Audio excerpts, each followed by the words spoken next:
Welcome, y'all, to the 4th episode of Jeremiah the Podcast. I am Jeremiah Alford, and like always, thank you for listening to this podcast. It is a real pleasure to have this out for y'all, and all I ask in return is just talk about it, share about it on social media. If you find any interesting facts, post about it, hit these people up. We want interaction, we want dialogue in this community, and I just want to support these amazing people that I'm talking to. Today we're talking with the amazing Coach Wilkes. Coach Chris Wilkes of Wilkes Weightlifting and Little League Weightlifting. Okay, this guy is amazing. He has a wonderful track record. He is 3-time USA World Coach. He is also the 2015 Men's Coach of the Year. He's an amazing father, amazing coach, husband, police officer, a wonderful guy. He's coach of Kane Wilkes, Cord Wilkes, Mike Zella, Matt Bergeron, Emily Parker, and much more. If you don't get the idea, basically listen to this guy and what he has to say. He's high up there, and he has a long history of USAW, and he has an interesting perspective on a lot of this stuff. So give this guy a listen, give him your ears, and without further ado, we have Coach Wilkes, and away we go. Is it in South Carolina or North Yeah, Carolina? South Carolina. South Carolina. Yeah. Okay. It's our biggest one down here. You into golf or anything like that too? I used to play golf. I haven't played in years. Okay. What was your handicap? I have no idea. Yeah, I couldn't tell you that. I've not played enough to even have one. It was probably really high.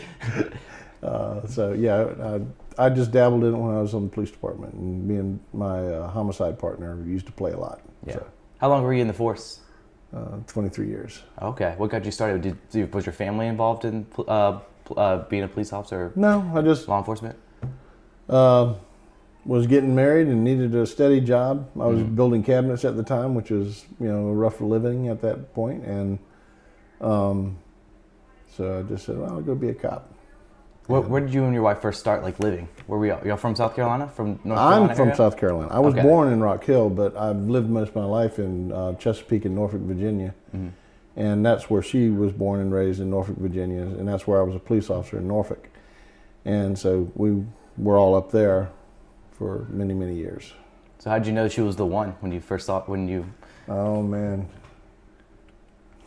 I just saw her. Yeah, that's awesome. Yeah. I met her. I didn't meet her. I saw her in a Kmart I was working in. Okay, you were working at Kmart before law enforcement? Yeah. Okay. And so I was like, I saw her and she was like beautiful, and she was shopping. It was around Christmas time, I believe. And she was shopping, and she was over in the toy section. Yeah. And so I called my buddy who worked in stock with me. Yeah. And I said, dude, you got to get out here and see this girl. Hey. Yeah. And so we couldn't find her.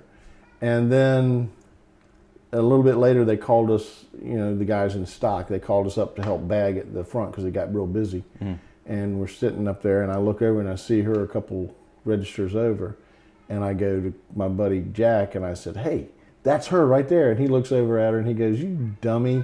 He goes, that's my sister. Oh. And I said, you're kidding me. I said, well, you got to introduce me to her. So through him, I eventually took her out and just went on from there. So. Oh man, that's a real bro right there. That's a real friend hooking you up with the sister. Yeah. Are you still close with I guess you're still close with your friend from Kmart. Yeah. Well, he's my brother-in-law now. Yeah. So, I was say married into the family. Yeah. So he's it was a funny thing and kind of crazy. So. How long did y'all date for?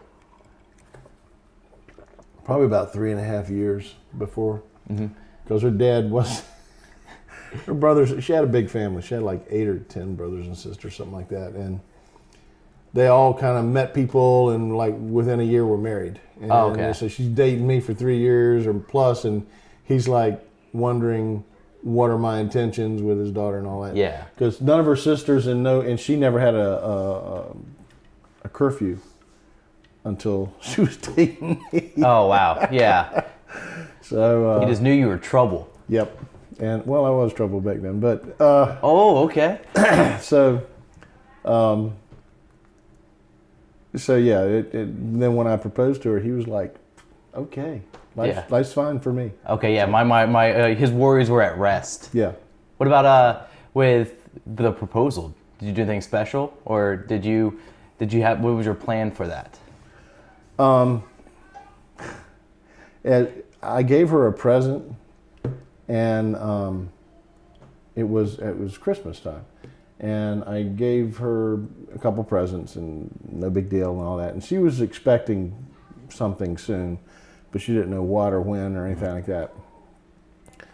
And I took an old ragged out towel from my mom had in the rag drawer, and I put this ring inside of it, and I wrapped it up and gave her that. And so she opened it up, and here's this ragged out, faded towel, and she's like, and then as she picks it up, the ring box falls out, and then I just proposed to her like that. That's awesome. And so yeah, just surprised her. So because I've been dating my girlfriend for about 2.25 years right now, and we're about to move to Colorado for her school and education and all that. Mm-hmm. And so that's all. Of course, that's been the conversation and thoughts between her and me and her parents and my parents and all that. And so, how old were you when you got married? I was 24, probably 24 and a half when I got married. She was 20 and a half, I guess. I think I'm 4 years older than her. So. Oh, okay. So, yeah, right in there. And that was the same year I joined the police department. Matter of fact, we got married while I was in the police academy. Yeah. And so how long have you been married now? June 18th, it'll be 34 years. Wow. So what if you could tell your younger self just starting to get married to now, what advice would you give him? Young Chris. Leave out a lot of stupid stuff. Oh man, that's kind of hard to do. We're pretty dumb at this age. I'm straight up. I know a lot of my faults are still prominent. What about what kind of stupid things are you talking about? Was there things that you didn't need to spend time on at that time, or? Well, it was I took her out the first time. Okay. And she looked like she was older than me, actually. Yeah. She was a very beautiful woman, and a day or two before I was going to take her out, I found out she was only 16. Okay. And I was 20. Yeah. And I'm like, this ain't happening. So we went out because I said I was taking her out. So I took her out. And then after that, I didn't speak to her again for 6 or 8 months. And I think was it the age thing? The age thing was just bothering me too much. And then I took her out once again. I think it was 8 months. It might have been a year. And I still felt like she was, too young, and probably if anybody was the juvenile of the group, it was me. Yeah. But I felt like, she was too young, so I still didn't call her back anymore. And then I moved to Charleston, South Carolina, and worked down there for a while, and then eventually crashed into a tree and broke my femur. And I had a compound fracture on my left femur, and they put a rod in it. I've still got a steel rod through my left femur. And I came back home and was sitting around in a body cast eventually, and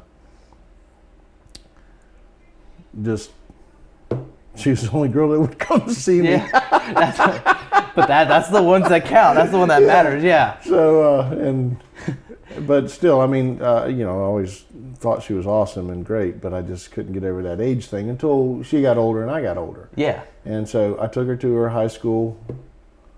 I think I went to the prom, and I went with her to. She was the homecoming queen. So I went there with her too. So. Oh wow! So man, she was popular and gorgeous, from what you're describing. Yeah. So. Nice. Were you ever the homecoming king yourself in high school? No. What was your status in high school? I was the guy who got along with everybody. Same way. Every side of whatever you were. If you were the cliquey kind of people, I could be your buddy and I could be your friend. And if you were back then we called them the stoner group. Yeah. I could be their buddies too. So got along with everybody, and I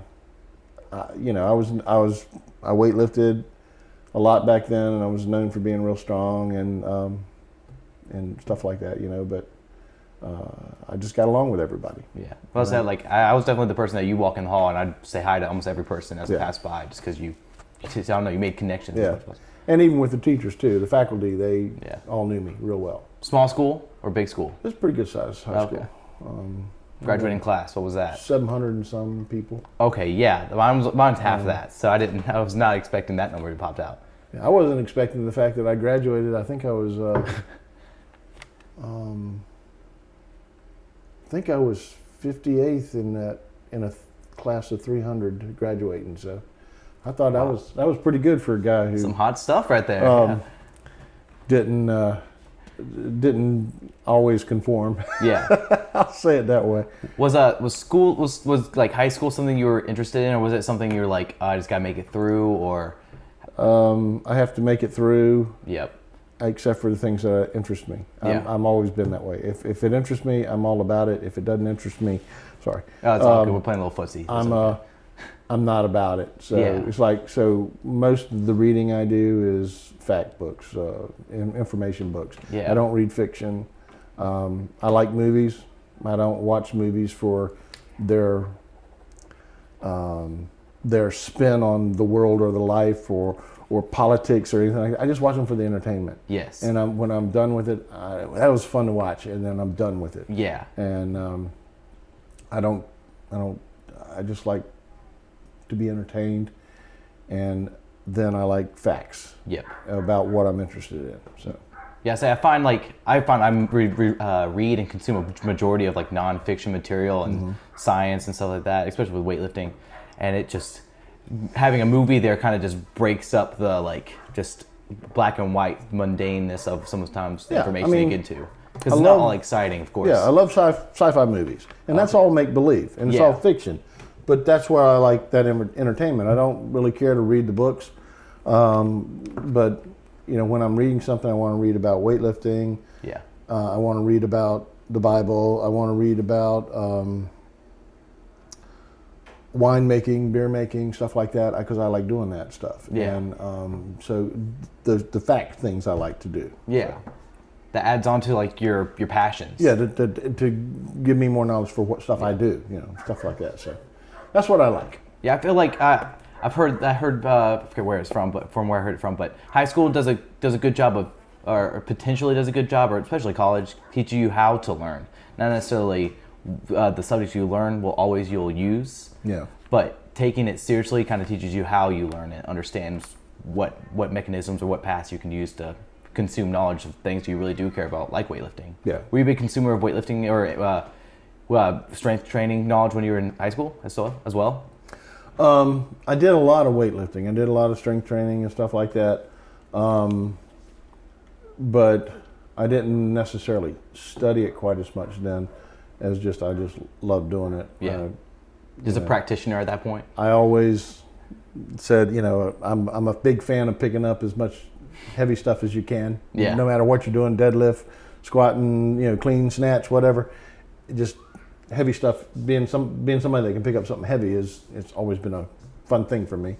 And I always said that I want to be strong and I want to be in shape because God gave me 2 feet, not to run away but to stand my ground. That's awesome. And that's kind of like the way I did things. Probably shouldn't have done that all the time, but yeah, but that's usually what I did. So with weightlifting, what material did you read? Was it Jim Wielder? Was that who's the only one at the time? Jim Weeder. Yeah, I keep missing his name. A little bit of his stuff, but mostly what I would do is when I was really young, it was on TV a lot. Oh, okay. The Wide World of Sports. Interesting. Okay. And it was on that came on every Saturday. Yeah.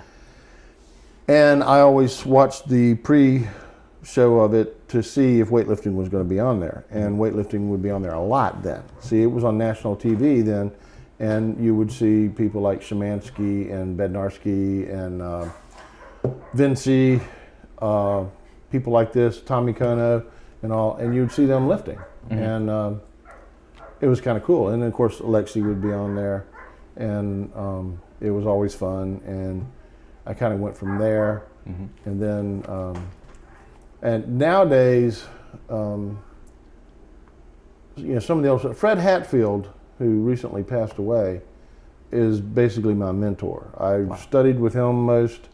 I corresponded with him a lot via emails and stuff like that. And I learned the most with him. Yeah. And he is always, I've always considered my mentor. And so just taking that, and that, you know, Fred was more of a powerlifting kind of guy. He did dabble in Olympic weightlifting here and there, but nothing big time. Mm-hmm. And so I took his teachings and I used that in Olympic weightlifting. Yeah. And it seems to have done a good job with paying out to what I want to get from my lifters. Yeah. And so that's kind of where I go from, and I mix a lot of powerlifting stuff in with weightlifting training, and then I mix a lot of bodybuilding stuff in with weightlifting training too. I don't know how many other coaches use a lot of bodybuilding in their training, or as much as I do, because I mean, I'll go through phases where it's only bodybuilding, that's all you're doing. And then I'll go through phases where it's just a lot of strength training stuff. And then I mix it all up together and stuff like that, back and forth. Yes. There's, you know, all the different categories of so-called training, you know, sport specific, adaptation and stuff like that. Well, in some textbooks, they put chaos in there. Interesting. And I am a student of chaos. Yeah. I never want the muscles to know exactly what they're going to do until they end up doing it. And then that causes a better reaction, I think. Mm-hmm. So training goes back and forth. Yep. And it's that's what I look at. And Yeah. that's mainly what I've studied and what I've done, and most of it's been Fred Hatfield stuff. Yeah, I would say chaos. I find some people that focus on like what they're gonna do for that day kind of stresses them out a little bit and they're prepared too much. Well, I haven't got to meet you. I'm Jeremiah. I'm Cody. Nice to meet you, Cody. You're fine. If y'all want to come in and sit in there with them, you're Yeah. fine. Yeah, feel free. Y'all plenty. Yeah, there's We were plenty. going to go ahead and head on out. You're gonna leave? Yeah. Okay. Well, that's just wrong. Well, I didn't. Forgot you were doing this and all, so, and I didn't know Bandit was going to be so agitated by it all. So. Oh, okay. Do I smell bad? Is that what it is? No, he's just. Anybody new? He's just. Fascinated with? Yeah. Yeah. In an aggressive way. Not like I'm going to bite you, but just like. I want to play with you, and I play with you by running you over. Yeah. Yes. Like that, Yeah. I'm going to go. All right, go tell her. And they'll be fine to just come on in, or? Yeah, they're fine. Come on. Yeah, they're plenty. More guests, the merrier, right? Yeah. And yeah, like a lot of people when they're programming or they look ahead, I think, and they plan out like, oh, for this day I'm gonna hit this number. This day I'm gonna try to hit this. Yeah, and that's one reason I don't like to give my athletes long range programs. Yeah. I like to. I personally prefer to give them what they're doing each day. Yep. I don't like to give that to them. I do occasionally give them, especially newer people. I give them, or if we're in a phase like I've got a long time before the next big meet, like with Kane or something, I might give him 6 weeks of do this. And This is what you're doing. But I don't like to do that because I like to surprise them. And I watch them and decide when, okay, we're going to max out today, and they don't even know it. Yeah. And I'd rather do it that way. But, you know, I guess you can't say that that's the best way to train because there are a lot of people that don't do it that way. They program everything out, and they do well too. So it's just a different way of doing it. Yeah. And I don't like them. I do find that when they know, oh, this Friday or this week, we're going to max out. Oh man. And then they get all hyped up for it, and then their max outs usually aren't that good. Oh yeah, they overshoot their and everything else. Yeah. They either come in with so high expectations, or they come in thinking terrible thoughts, like that they're not going to hit it. And there's like there's studies where people like have their hands together, and someone has the hands on the outside, and they're like open their hands, and they can open it no problem, no resistance from the person holding their hands together. And then they hold hands together, and the person tells them to think about all these negative things that are happening, like sad thoughts, like your bills, all that, and then try to open your hands, and they have no strength to do it. And it's just mind over matter at that point. Exactly. You've the ability to do it, but you're just in the wrong mindset for that day because you've been been beaten down a little bit, preparing yourself for these troubles, Yeah. does it translate poorly. Yeah, that's true. Yeah. And I can see that, yeah. Mindset's a huge factor. You seem like you're really big into your mindset with your athletes. Yeah, well, I'm big into that and everything else. Yeah, that's one of the main goals when I'm coaching is to build their confidence. Yeah. You out of here? Yes. All right. It's nice meeting you, Cody. Nice meeting you too. See ya. Bye. Okay, go marry a nurse. Yeah. Duke. Hey. Baby, go lay down. Duke, go to bed. So you have 2 dogs. Yep. Duke and what's the other one? Baby. Baby. I'm guessing this is Baby? Yep. Okay. Because Duke looks like an animal, like a bear.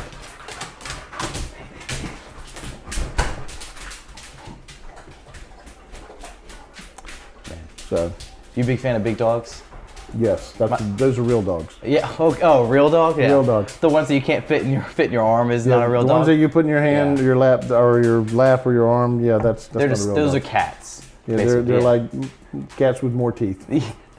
I'll say my girlfriend agrees with you. I'm a big fan of the small dogs because they're a lot easier to handle. I'm about like being efficient with my dogs. Wash them very quickly in like a sink or a small tub.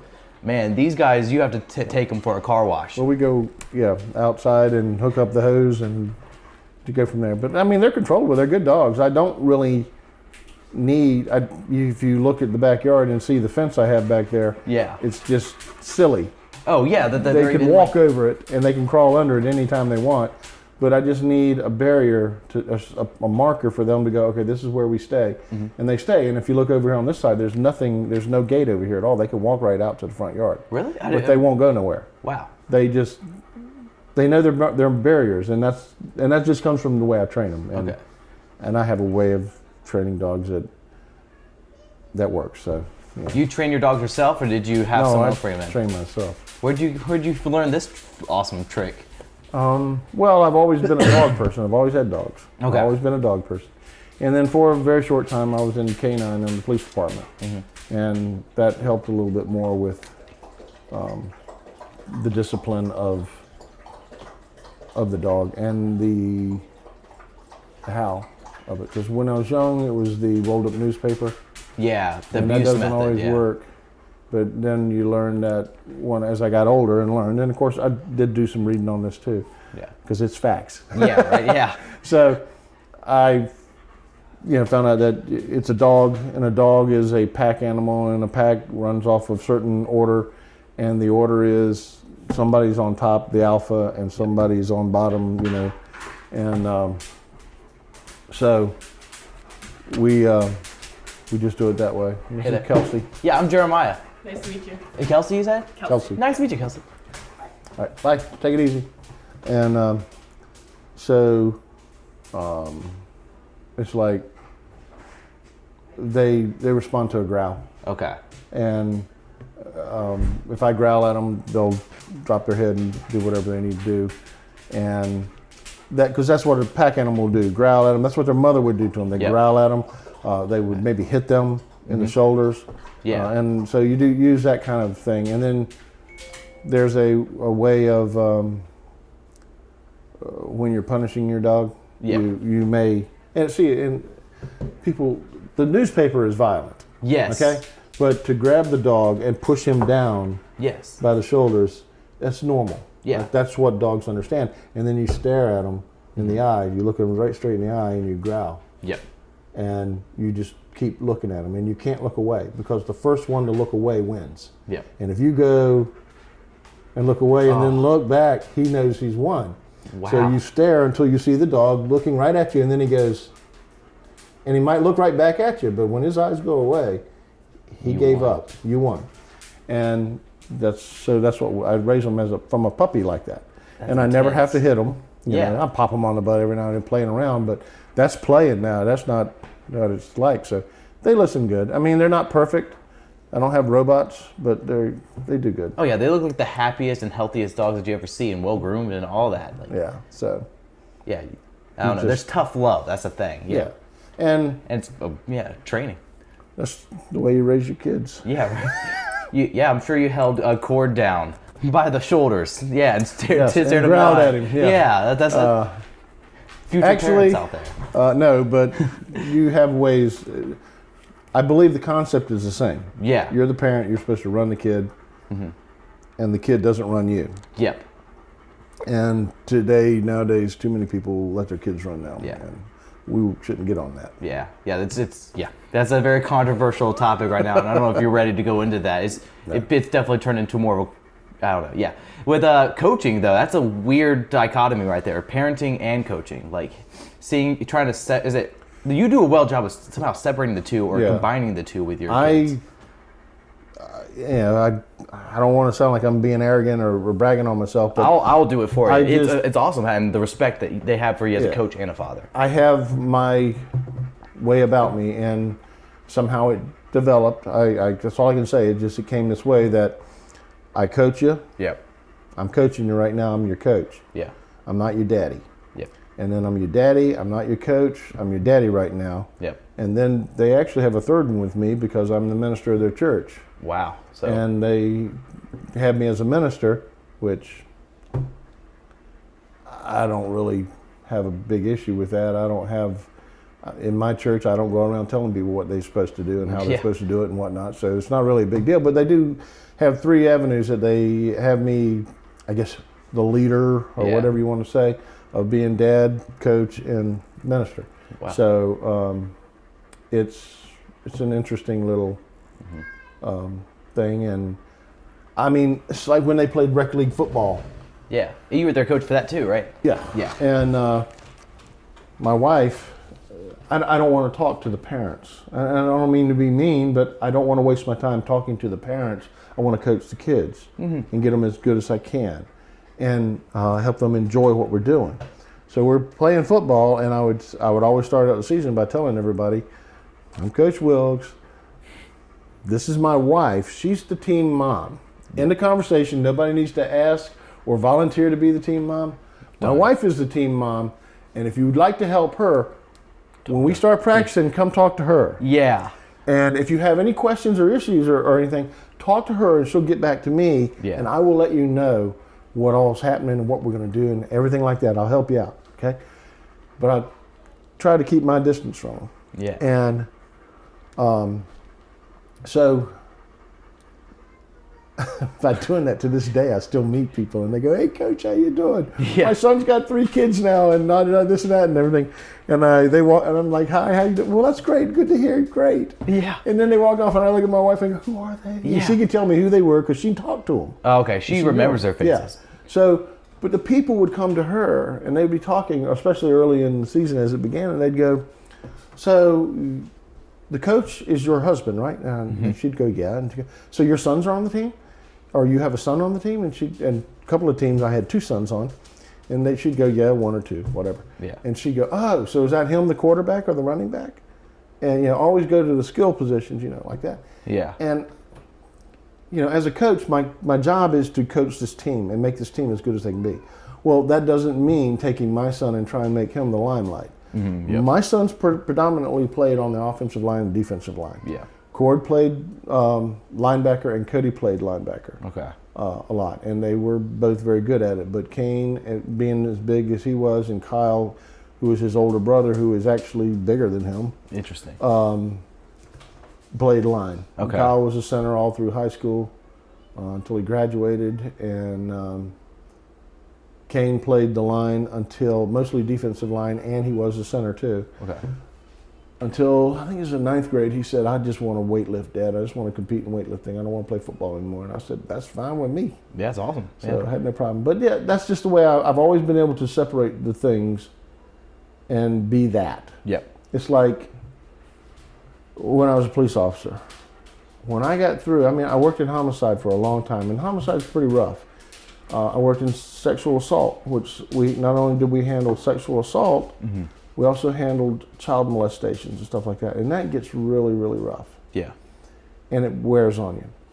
But I had this ability that I just credit, God gave it to me and I used it. Yeah. That when I was done working and went home, I went home and left work at work. That's very important, yeah. And there's a lot of cops that I know that are retired now, and they have what they call it, PTSD. Yes, sir. And kind of stuff, and they got all these issues going on because of what they've seen and well, I've seen all that stuff too. Yeah. But it doesn't bother me because I don't know why exactly, but I sleep at night and I don't have issues, and I don't have to go talk to people or anything else about it, because it's just that was what happened, and it's over, and I'm here, and I'm not that anymore. So I've always been able to turn things off. Yes. And so that's helped, and that's probably what's kept, my sons being able to be coached by me and be their dad and whatever. So it's helped. Well, how did you, well, that's very important, because I hear that's very important with successful relationships in general, like not having problems from one side of your life, one aspect of your life, bleed over into the other parts of your life that are going well. If like something's going wrong, bringing it over. But how did you handle, like, who did you talk to about any of these problems that you dealt with what the experiences you saw as in law enforcement in these special cases? You just were able to handle it yourself? Yeah. Okay. That's a strong character. I don't know what it is, but I just handled it myself. At one point, when I was in homicide, and this is what got me out of it, my father killed himself. And, I took some time off. Yep. And my sons they were all real young then, and I think the oldest was maybe 11 at the time, 11 or 12 maybe. Yeah. And so they had a weird way of handling it, in that if we were all at home and I went to the store and back, 15, 20 minutes at the store and back, and I came in the door, it was like, Dad's home, and they all ran to hug me. That's awesome. If my wife went to the store and came back, and she could have been gone 2 hours. Yeah. It'd be like, hey, Mom's home, and nothing. But they saw it because my dad killed himself. They saw it as the man can go away anytime. Yeah. And I don't know if they equated it, because they were kind of young, like I said, so I don't know if they equated it to police work and said, well, he's also a cop, so he could go away, or maybe the fact that I carried a gun. I don't know. And that's how my dad killed himself, with a gun. So yeah. So I don't know. But anyway, I realized that they were having issues with it. And I had my issues with it. I wasn't happy about it, but yeah.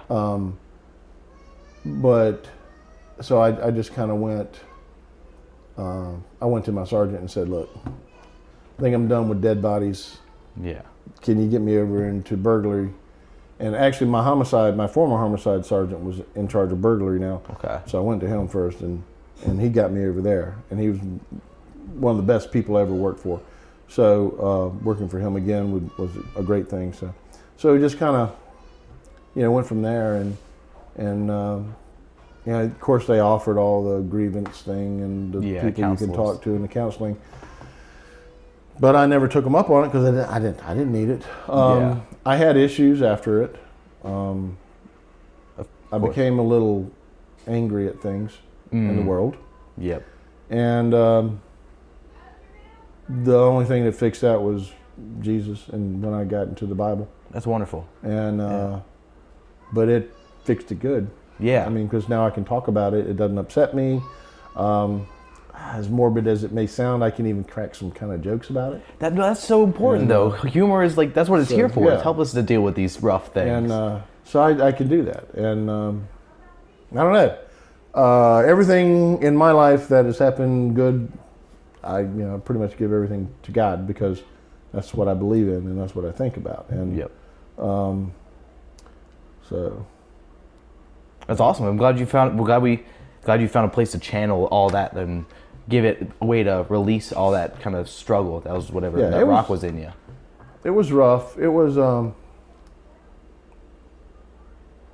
don't know. I was just really uptight, so I'd blow up easy. I'd get madder than I should, and stuff like that kind of thing. And my wife noticed it and all, and so eventually, I got talking to a guy about the Bible and stuff, and started reading it more and looking into it. And then when I decided to take that path, and I understood more what happens when you die and what death is all about, and heaven and hell and all that, I just was like, okay, I got this. This is easy. I know what's going to happen now. So, And so I just went on. Do you remember when that first happened, when you first met that person?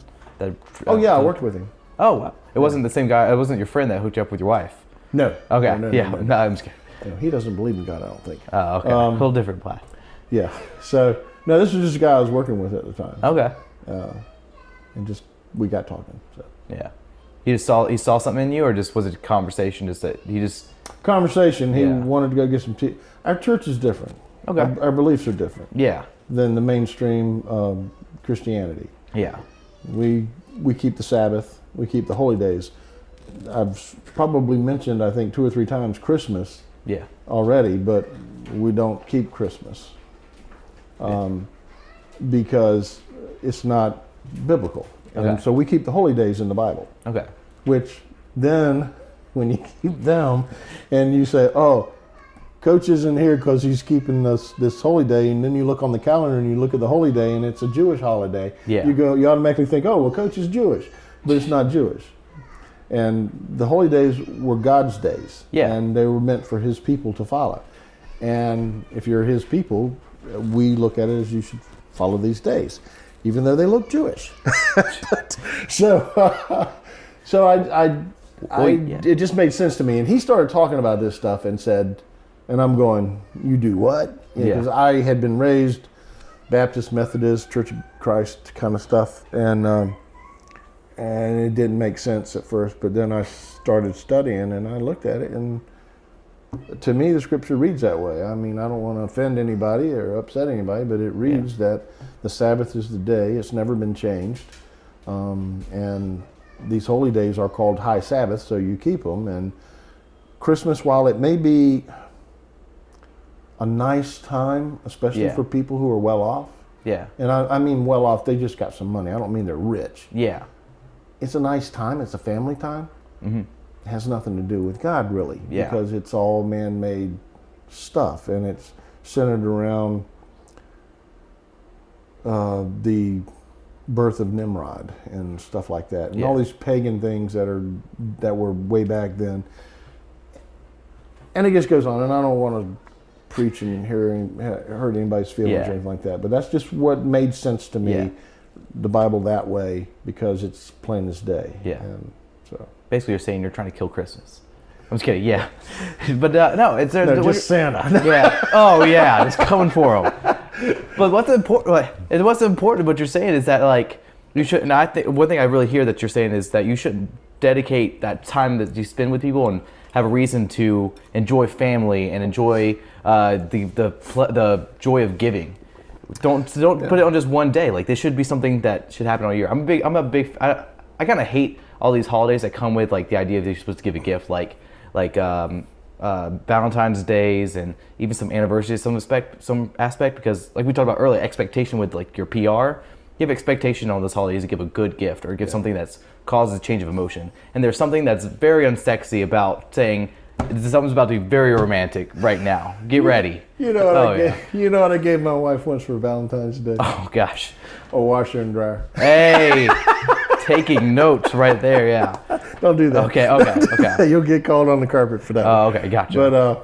But yeah, that's exactly what I'm talking about. It's like when I started changing like that and doing things differently, I said to my wife, because actually one of the hardest things me and her both had on believing all of this and doing this, we had no problem with the Sabbath keeping. Yeah. The Saturday going to church thing. Well, that's no problem. But Christmas was hard. Yeah. Because to me, Christmas was a fun time and it's a good time and everything like that. But I had never been poor. I'd never been a person who, Christmas, you got a bottle of soda and that was a present because it was like a big thing, But I told her, I said, why do we have to wait for one day a year to give presents to our kids? Yeah. Why can't we just tell them, you guys do good in school, be good here at house, and do things that we ask you. Yeah. And then we just take them out and say, hey, let's go get you a new bike. Let's go do this. And at any point in any day of the year, I can give them presents. So it's not a good time. And if I'm celebrating Christ's birth, why am I giving presents to everybody else? And then I guess the answer would be because Christ isn't here to give a present to. give Christ your life. That's your present to him. Right. And so you got that, and then you got the Valentine's thing. And if you actually look into what Valentine's comes from, it's some pretty gory stuff. Oh, yeah. And could you elaborate on that a little bit? Like, I'm a little misunderstood with that story. It was created in Rome, Mm-hmm. and people would who participated in this thing, which was a lot of people, they would put on pure white robes or garbs, whatever they wore back then. I can't remember the exact name of it. And there would be a guy or two who would sit up in some cave where, I don't know if you know the thing about Rome was founded by Romulus and Remus, who were raised by wolves and all this. So they would sit up in this cave, and they would take off all their clothes. They'd sacrifice a lamb, and they would take the lamb's wool, the skin, and they would soak it in the blood. Interesting. And then they'd run through the streets naked, and people would stand out there and want to be hit by this lamb sleep and get the blood on their white tunic or whatever. Yeah. And that meant that was their invitation to come to a big party ball type thing that night. And at that party, people paired up in couples, and you were a couple for the year. Interesting. And that was not just a dating couple, that was a couple, that was a sexual relationship couple. You were married for 1 year. Wow, and it was just for 1 year. The next year you could be with somebody else. Interesting. And again, I'm a Bible believing person. That's not the way it's supposed to be. Yeah, you know? And I know you are too, but so it's just not the way it's supposed to be. So that's kind of gory and stupid. Mm-hmm. And so it doesn't make a lot of sense. Right, yeah. So looking at things and actually delving into the stories and the things behind Halloween. Before I ever even met this guy and before I ever even started studying the Bible, every year I would tell my wife for like 3 or 4 years in a row, we are not doing Halloween. I am not dressing my kids up. I'm not taking them out to get candy from strangers looking like monsters and ghouls and stuff like that. I said, it's called All Hallows Eve. It's called All Saints. It's a celebration of dead people. Yeah. And I said, that's stupid. Well, what would happen was every freaking year. Yep. I call him my brother because he's the closest thing I ever had. I don't have a brother. I have sisters. Mm-hmm. But we grew up together. And he would call me up and say, hey, I'm going to bring my daughter over and go trick-or-treat with you guys. And I could never tell him no. So we'd throw something on him and we'd take him out trick-or-treating. What would they wear at this point? My wife is quick sewer, knitter, and everything, and she could throw something together real quick. So you were good with your hand with making like cabinets and stuff like that. She was really good at sewing. Yeah. Well, I paint too. I'm not the artist Kane is, but I paint, I draw some, or I can do that. I don't do it that much anymore, but I can do that. So I'm a little quick with helping her with that too, but she is really good at it. Oh man. And so she would dress them up with something real quick. Yeah. And we'd get them together and go, And so, I mean, it was fun. I got to spend time with my friend and his wife and their daughter, my niece, and is what we'd call her, and all that. So I do it, but I didn't like it because I didn't believe in it. So it was all these kind of things that come together, and you guys go, this is not what it's supposed to be. And then of course Easter, what does eggs and bunny rabbits have to do with Jesus Christ being crucified? Yeah. And so we do Passover, and we do the week unleavened. Yeah. So every year at Passover, everything that's got leavening in this house goes out. Okay. We get rid of it. So, dog food might have leavening in it. We keep that because the dogs are going to eat that. Yeah, they need that. But we don't have any bread or anything like that. But it's the week unleavened, and some people call it the week unleavened bread. Mm-hmm. And so every day we eat unleavened bread. Yeah. But the whole act of it, the whole show of it is that leavening is shown in the Bible as sin. Okay. So we're removing that sin out of our life because of Christ's sacrifice, which happened, and so we're removing that sin every year out of our life for those 7 days. Yeah. And that makes so much more sense to me than Easter eggs and bunnies. And we go to church. There's 2 days that are called high days there. The first day, not Passover itself, but the first day of unleavened bread and the last day of unleavened bread. They're high days, and we go to church. If they fall on a Tuesday and a Thursday, then, or a Tuesday and a Wednesday it would be, or something like that, or Wednesday and Tuesday,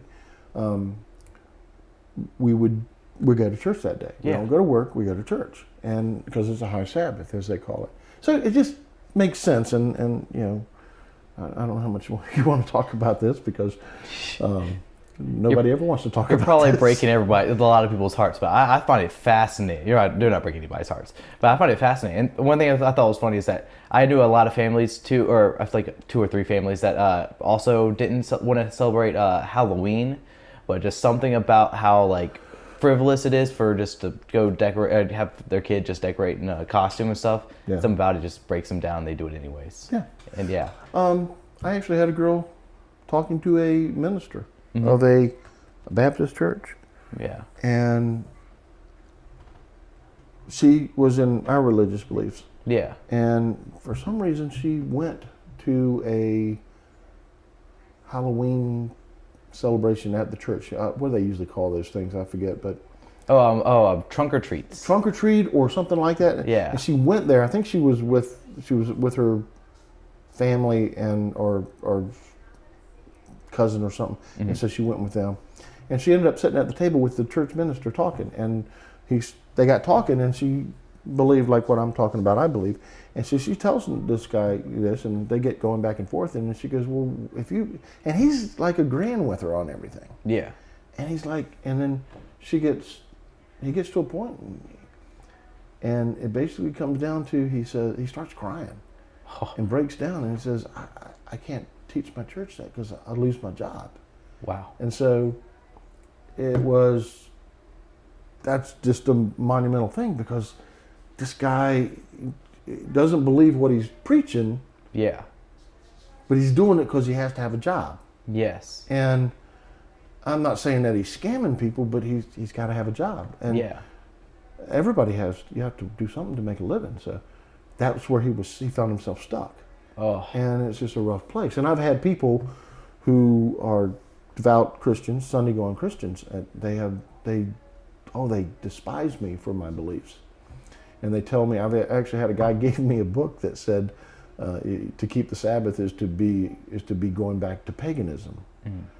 And so then I've had other people who were devout Sunday going Christians that were like, you know Jesus?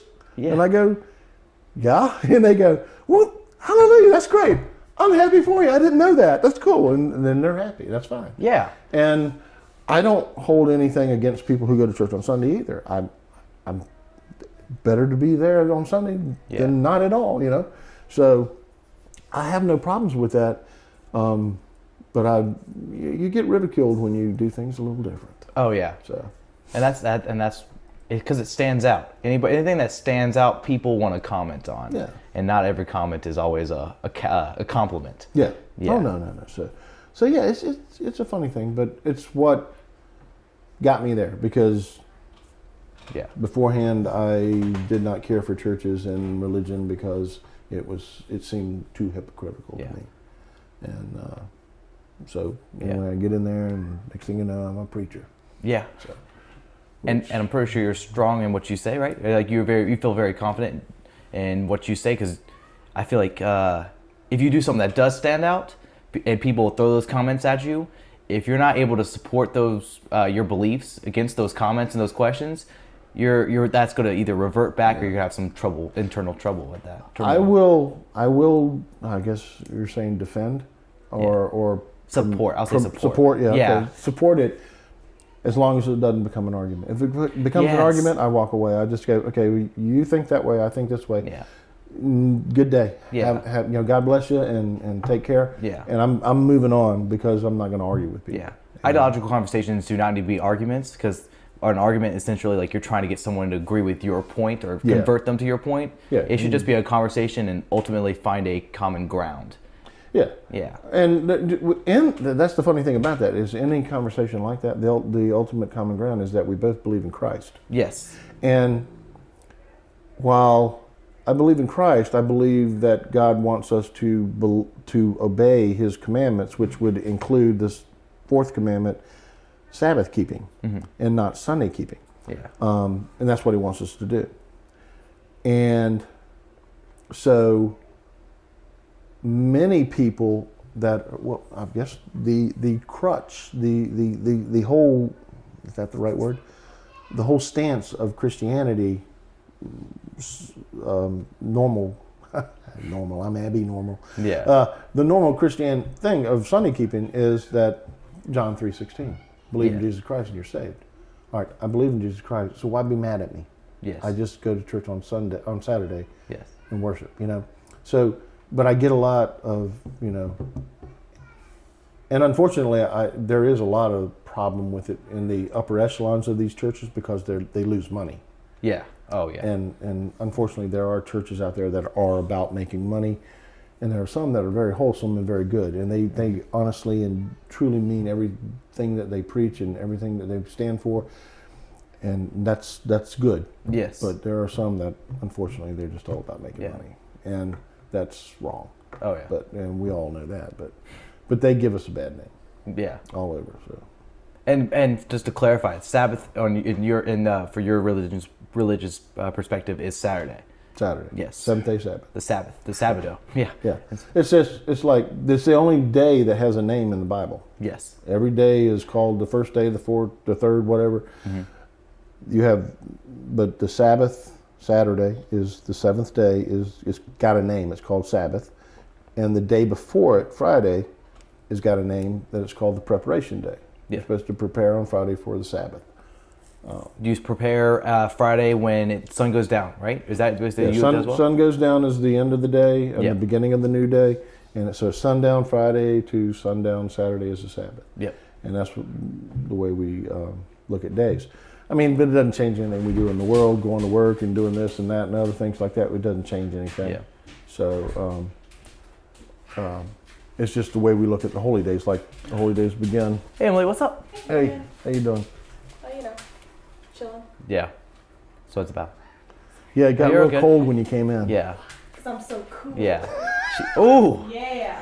This is our second feature on the podcast. Yeah, I'm never actually going to be on your podcast. Yes. I'm just going to walk in randomly. That's awesome. Like a surprise guest host Oh, like that. Yeah. You're gonna have to start filming these, and then every now and then have Emily just walk across in the background, Just, awkwardly walk by, because I'm good at that, like an awkward walk by. Yeah, like the people have to watch us just so they can see you, and once they spot you, like tweet at her. Or I found Emily. They'll have Yeah. no idea what I look like. Oh, not yet. But like, congratulations at nationals. Thank you.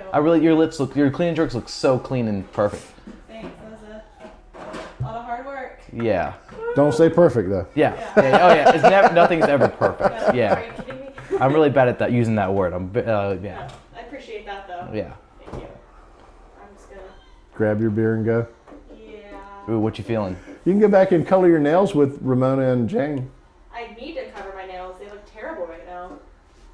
Yeah. Ooh, I had that sandwich. I'm not eating today. What is this Cane's? Have you eaten today yet? Who, me? Yeah. Oh yes. You cook? Oh, I love to cook. I really good Grill? cook. Griller or stove? Both. Okay. Like everything. Okay. What about like what's your? Well, okay. I'll ask you, Emily. You've eaten his food. What's his best meal that you liked? Oh man. He makes a really good pollo loco. Ooh. That's a good classic that he makes. Yeah. Man, I don't know. You haven't really ever made anything bad. Yeah. That's good. Yeah, I'll say like yeah. It's just all like a high level. There's like a Yeah. small little peak with that pollo loco. That pollo loco, I definitely Could you put a couple ice cubes in that and a little bourbon, please? Yeah. Don't get the bourbon. Yeah. The important ingredient. And see, that's another thing with our church police. We don't have a problem with drinking, Yeah. unless you get drunk. But Yeah. But yeah, a lot of churches that's all Oh, yeah. taboo and all that stuff. But yeah, no, I love to cook. Oh man. From an early age, is this something Yeah, passed yeah. on to your family? When I was a kid, I used to cook a lot, and like actually on Sundays, I would cook breakfast for my whole family, and then I just like to try things and do stuff. And then as I got older, I go to work, police department. Yeah, that's a good one. You know, talk about stress and stuff. I come home and I start cooking. Like I get home at 11 o'clock at night and I start cooking, and my mom would just go, "Was it a bad night?" And I go, "Yeah, let's don't talk about it right now. Yeah. Just let me do this." And I just start cooking. And whatever I cooked, we'd end up eating tomorrow or the next day and all. But it just it's a stress reliever for me. I love to cook and I enjoy it. So yeah, and I love to use the grill. I love to smoke. I do smoke roasting. I don't do slow smoking. I don't have really the setup for that good, but so I smoke roast, which means I'm smoking it, but I'm also cooking it quick at the same time. So it usually comes out pretty good. Now, you have a big family, and then those guys have wonderful girlfriends and friends that come over. So you cook some big bulk meals. Yeah, and you're also not small people after all. You have some big men, so. We've had some 12, 14, 15 people groups together that we've cooked for, so. I've cooked for, and I get help. Like usually if I do something that big, Emily would help me with some. Ramona will help me with some things like I usually get them to do like salads and things for me because I don't like sitting around chopping up vegetables. I like cooking the meat and other things and doing, if I'm going to do something fancy like with some, I got a head of cabbage over there that I'm planning on doing something fancy with here in the next day or two. Ooh. And so that bok choy or something like that. And I love to make some soups and stews. I do. You've never had my chicken avocado soup, have you? Oh, that's I love banging. avocado. Yeah, this is He likes to do this thing where he makes really good food on nights that I work late. Oh, okay. So he'll be like, so they can tell you all about it. so I'll get home and it's of course like I'll put away and I've already eaten because I don't get home till like 10:30, 11, and I'm like, "What'd you guys have?" And Kate will be like, "Oh, it was so delicious. It was amazing." And I'm like, "Is there any left?" And he's like, "No, we ate it all." And I'll be like, "That's great." Yeah. There's one of those good, it's one of those good stories, and it's like, oh, you should have just been there. Yeah, I didn't want me anyway. It's fine. Yeah, right. Yeah. So yeah, we do that a lot, and I just love to cook, and it's a lot of fun. I don't know if I'm that good at it, but mostly the food. I'm actually so picky about it that I cook the food sometimes, and they're eating it, and they're going, "Oh, this is awesome," and I take a couple bites up, and I'm like, "This is not what I wanted." So I'll go put it away and make a sandwich. Yeah. Oh, wow. Oh. How he is as a cook is how he is as a coach. He's like, could be better. Yeah. Never good enough. Well, that's what you see with the great experts of any sort of skill or talent, and like artists or anything like that. Those who are constantly seeing improvements. Like any great painter or musician or something like that will hear something they did like a year ago and still be like, oh, there should be a tweak there, or should have an extra brush stroke. Yeah. Like I'm sure you see that with your athletes. You're sculpting them, you're painting them to what their potential is, and constantly. And it's like actually with Emily. Yes. I call her Emmett. Emmett Smith? No, just Emmett. Okay. She's not that good. Oh, okay. About to be drafted in the NFL next. But Emily is a good example of it because she's been training under me now for just a touch over a year. Been to 2 nationals now. And numbers aren't necessarily going up. Yes. But technique is. And that's where I'm all about right now with her. She's got to get her technique, nailed down. And is that barbecue beef? Yeah, can I have it? Yeah, go ahead. There's some little buns over there if you want to put it on a bun. I don't know if you want to, but I did not eat it all at work. no, that's fine. Go ahead, eat what you want. And I just started thinking of what we could do, make it better. Oh gosh. So I'm not going to do that right now. We're busy. So yeah, but she is, and that was the whole thing. Like, she didn't have a very wonderful day in the snatch. But the whole idea was to try and go 6 for 6, and it wasn't working in the snatch. And just the fact of that, I told her, just don't worry about anything. Yeah. Just go do these. We're not going to make super huge jumps, but we're just going to go lift and just have some fun with it. And that's something I always tell everybody. Even Kane still. I go have fun. Yes. And the last thing I say to people is go have some fun or go enjoy it, you know. And because if you don't enjoy what you're doing, you shouldn't do it. Yes. And so that's what I try to do. And I'm trying to get her mindset still, because I think we touched on this, we never went into it earlier about confidence. I try and make confidence your best buddy and not, you know, weird about things. Going to Muscle Driver, when I started coaching at Muscle Driver, was like a really freaky show because I had all these top lifters in there that were killing these weights in training, and they were going to meets and they were like scared to do it. Wait, really? Yeah. I didn't know that mindset didn't transfer over for those guys. No. I wasn't there long enough to try and to instill any of my confidence building things into them.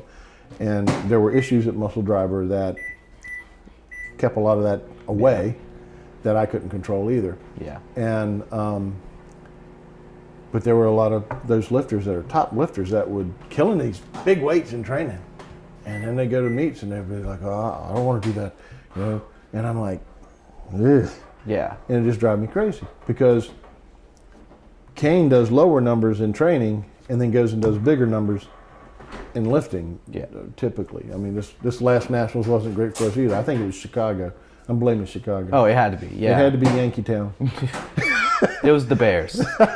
Yeah. There you go. The Bears And the Bulls. the Bulls and Yeah. the White Sox and that's all of them. Oh, yeah. Isn't it the White Sox? Yeah. Yes, yes. And the Cubs. Yeah, we're blaming on all of them. Yeah.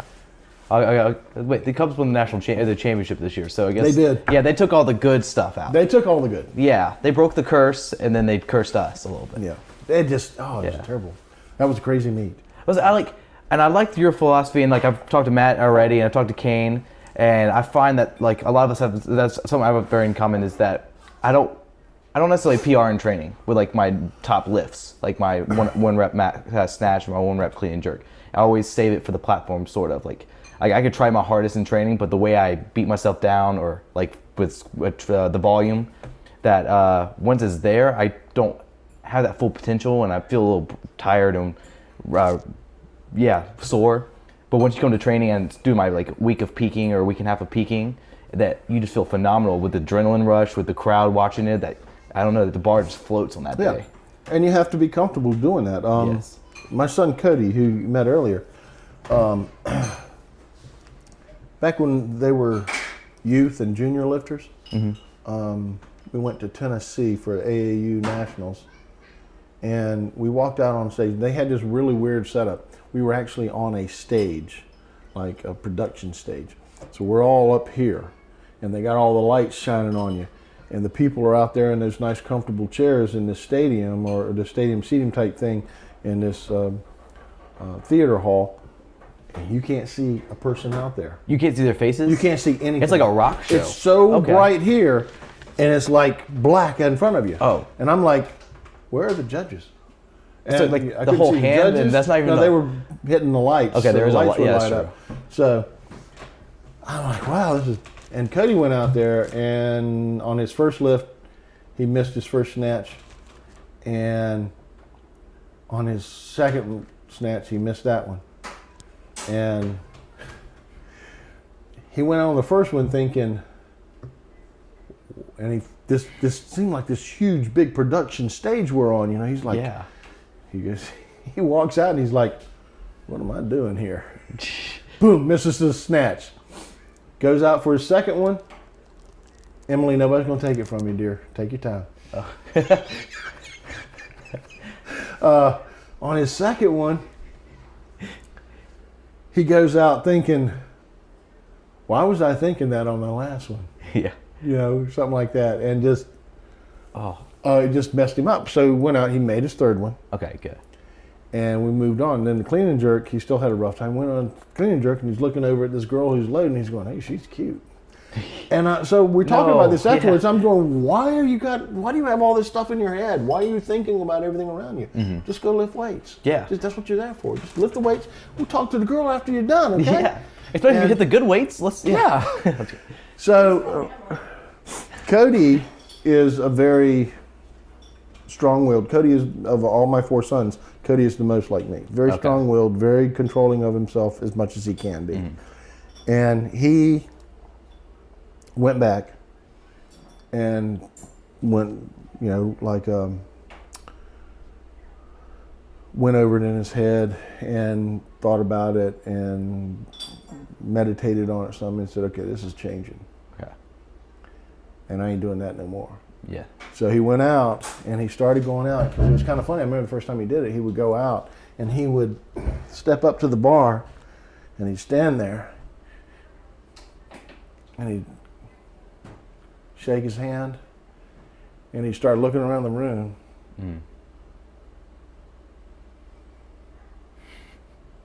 Like that. And I thought he was looking at people or something, but he actually told me later, he said he wasn't looking at anybody except for Mom. Oh, he's looking for her. And no, he knew where she was. He always knew where she was before he went out.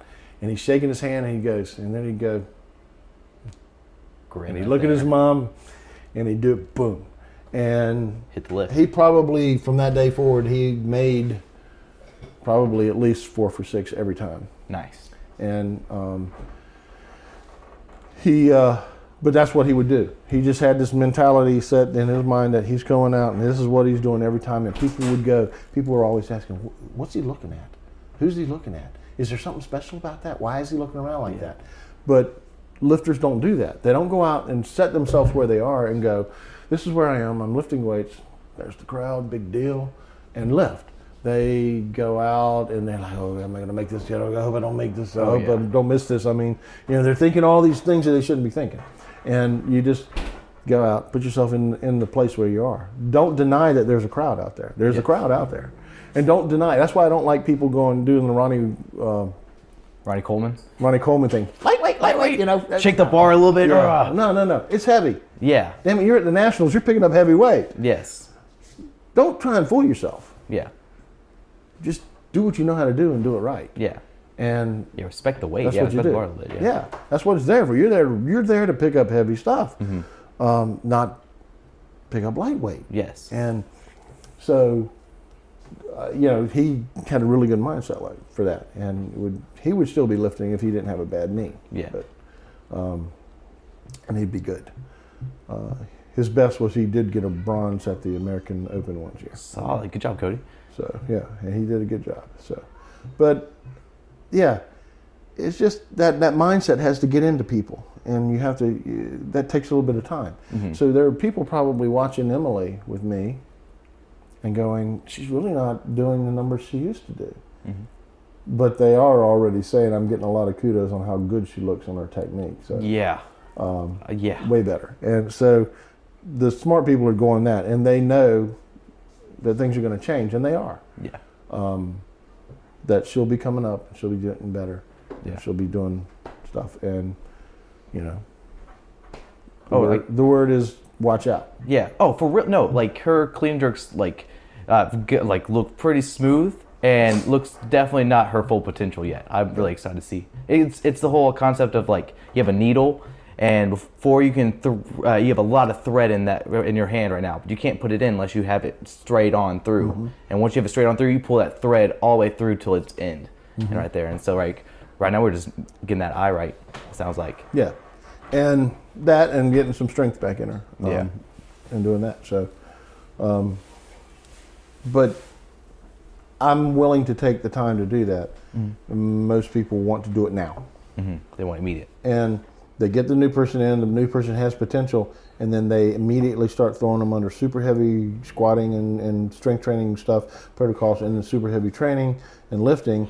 And then what happens is what I'm noticing at the Nationals this time, and I took away from it, is there's a lot of strong people out there. Yeah.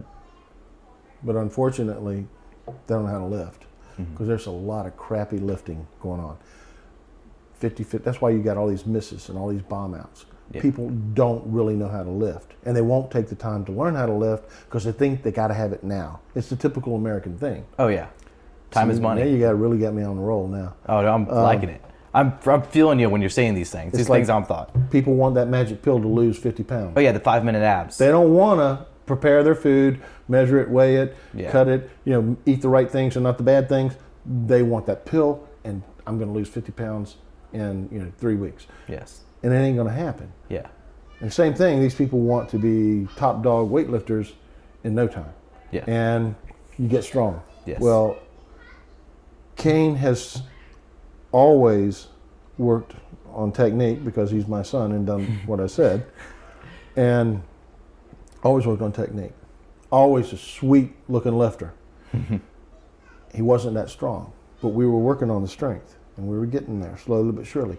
He beat many of people that were way stronger than him because of his technique. Oh, yeah. And in the end, technique rules over strength. Yes. Unless technique is just beginning here and there's no strength in that person, Yeah. then the strong person's going to win. But once you got the strength and the technique, then you're, I don't want to sound like an arrogant person bragging about Kane, but then Kane is miles ahead of everybody in the super heavies, and he goes out and has a bad day and still is leaving them behind. Yeah. Because he's got the technique and he's got the strength now. And when he first came back in, he surprised a lot of people because his snatch was just superior. Yes. But his clean jerk still wasn't there. We hadn't got the strength back up yet. Okay. And because remember, this is after back surgery and all. So it was, we get the strength up, and then when we showed up, first one he won was in the skating rink. I think where was that in? Ohio or Indiana? Somewhere. It was a terrible venue, but he shows up there and everybody's thinking, well, Kane's going to beat us in the snatch, but we're going to kill him in the clean jerk because he can't do over 205 kilos if he can do that. Well, I think that was the one where he showed up with a 215.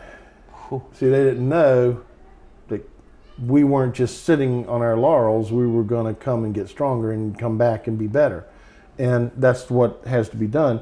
And we got to that point where it was like, okay, Kane, you know how to lift. You got the right technique. You just got to get stronger. Strength, strength, strength. Then, with the technique, you rule. Yeah. And that's what we're doing with Emily.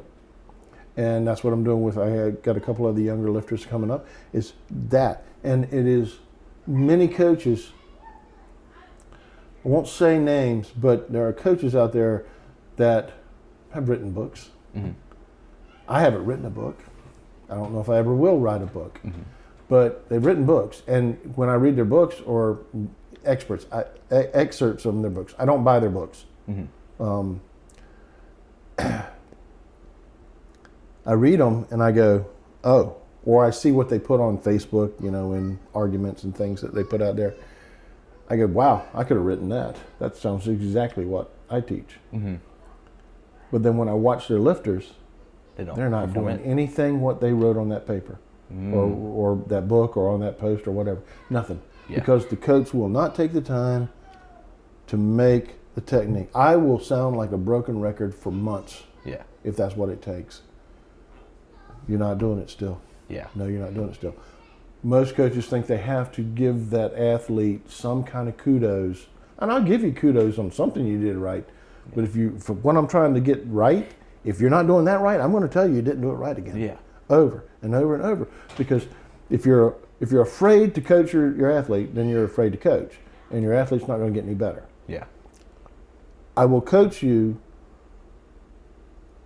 over and over like that, like a broken record. And eventually you'll get it. Eventually I'll find the right way of saying it. I'll find the right way of doing it. That it'll start to click. Yeah. And it just takes time. Yeah. And the athlete has to be patient, and the coach has to be patient to do that. And most of them aren't. The athletes are impatient, and the coaches are impatient because they think they have to do it now. No, there's next year, and there's the year after that, and the year after that, and we can get it right by then. Yes. And that's what many won't do. Many will not do that. And then some just have totally different aspects of how they coach, and their technique that they're teaching is flawed. Okay. And I'll just say it like that. Yeah. It works to a point. Yes. But then at that point, you're stalemated, and it's because the technique is flawed. Okay. And so it doesn't work. With your athletes, I guess you talk about having a coach that's patient, which I'm assuming that's what you're identifying yourself as patient, which I agree with. And then you say that your athletes are patient, or that you want to work with that athletes need to be patient. And your athletes definitely show a lot of patience and trust in your system and your communication, your talents, and your coaching ability. Are you able to take an athlete that's impatient and make them patient, or do you just work with athletes that you think are patient? No, okay. I'll take the hard case, and as long as they're going to listen to me. Yep. That's the way I roll. As long as you're trying to do what I'm telling you to do, yep, then we're on the same page. You may not be getting it because I got patience. I'll wait. Yep. But the day that you stop doing or trying to do what I'm trying to tell you to do, or what I am telling you to do, or the day that you start giving me excuses why you can't do it, then we're done. And then I'll tell them, they'll have that little talk where it's going to be, okay, you're not doing what I asked you, you're not doing what I told you, and now you're giving me excuses. What do you want to do? Because you're free to walk out of here and go find another coach. Kyle Ernst was one of my best junior lifters ever. Mm-hmm. He probably was the best junior lifter and most decorated. I kicked Kyle Ernst off my team 3 times at least. Wow. Because he did the wrong thing and he got kicked off. Yeah. And then I would let him back in eventually, but he always learned and he always changed. And it always went my way. And there again, I don't feel like coaches do that. They want to be buddies. They want to be pals. Yes. I get called coach because I've been called coach for 20 years of coaching. Mm-hmm.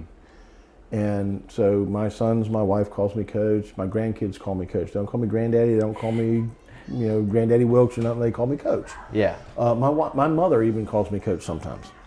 So it's become a name. Yes. But the thing is, I believe in it. And if you're going to lift for me, you're going to call me coach. You're not going to call me Chris. You're not going to call me Mr. Wilkes. Nobody calls me Mr. Wilkes. Yeah, I felt weird calling you Mr. Wilkes. I tried to be formal, but just coached. Yeah, you did it once earlier, and I just let it go. But yeah.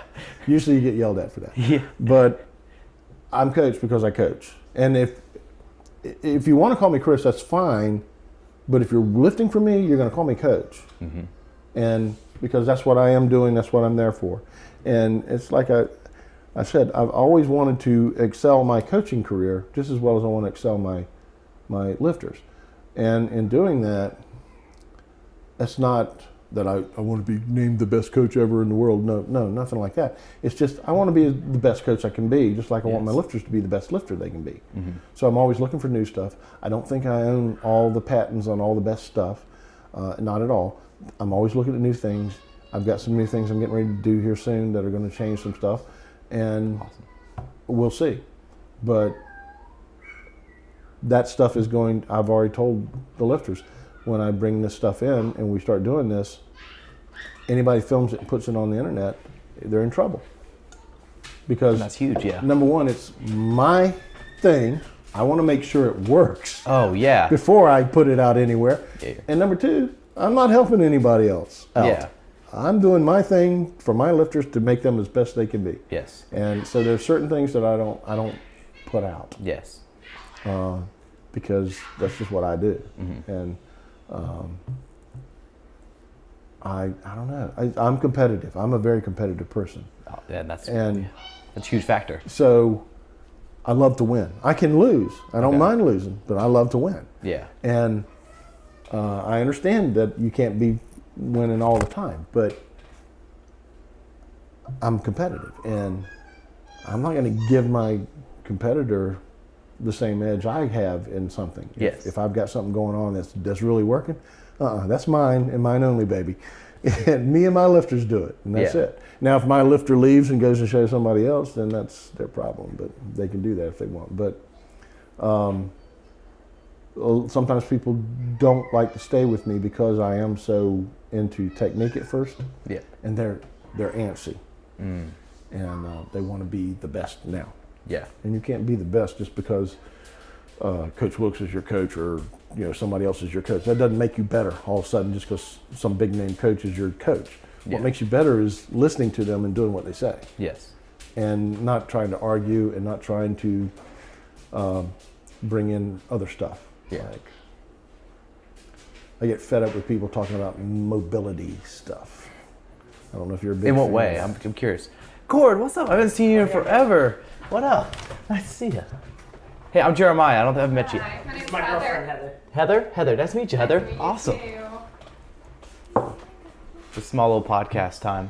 How's your back doing? Because I recently did tweak my back a little bit, and I started incorporating more core and stabilization training, and it's helped phenomenally. And I attribute that to you because I remember talking to you 2 years ago when you came to Body Shop, and you mentioned that difficulty and what you Y'all did to fix done? it, and it's done wondrous things for me. Awesome. Good. And so you've been doing, yeah, Back's been doing fine. I went through a period last year yeah. where it was giving me a lot of grief, and so it's been doing a lot better now though. But I haven't been doing a lot of hardcore weightlifting. I've been just doing CrossFit while I'm getting things up and going at Oh, that yeah. gym now. So, Oh yeah, which has Coach very excited. getting the Metcon on. So where were we?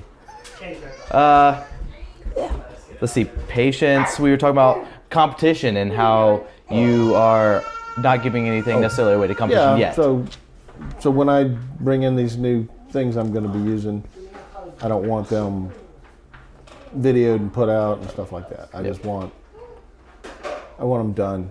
Let's see if it works first.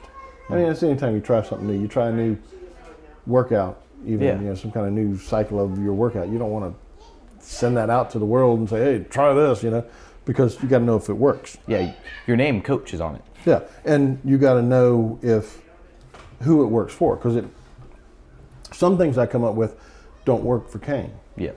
because he's too far advanced, but they work really well for newer people. Mm-hmm.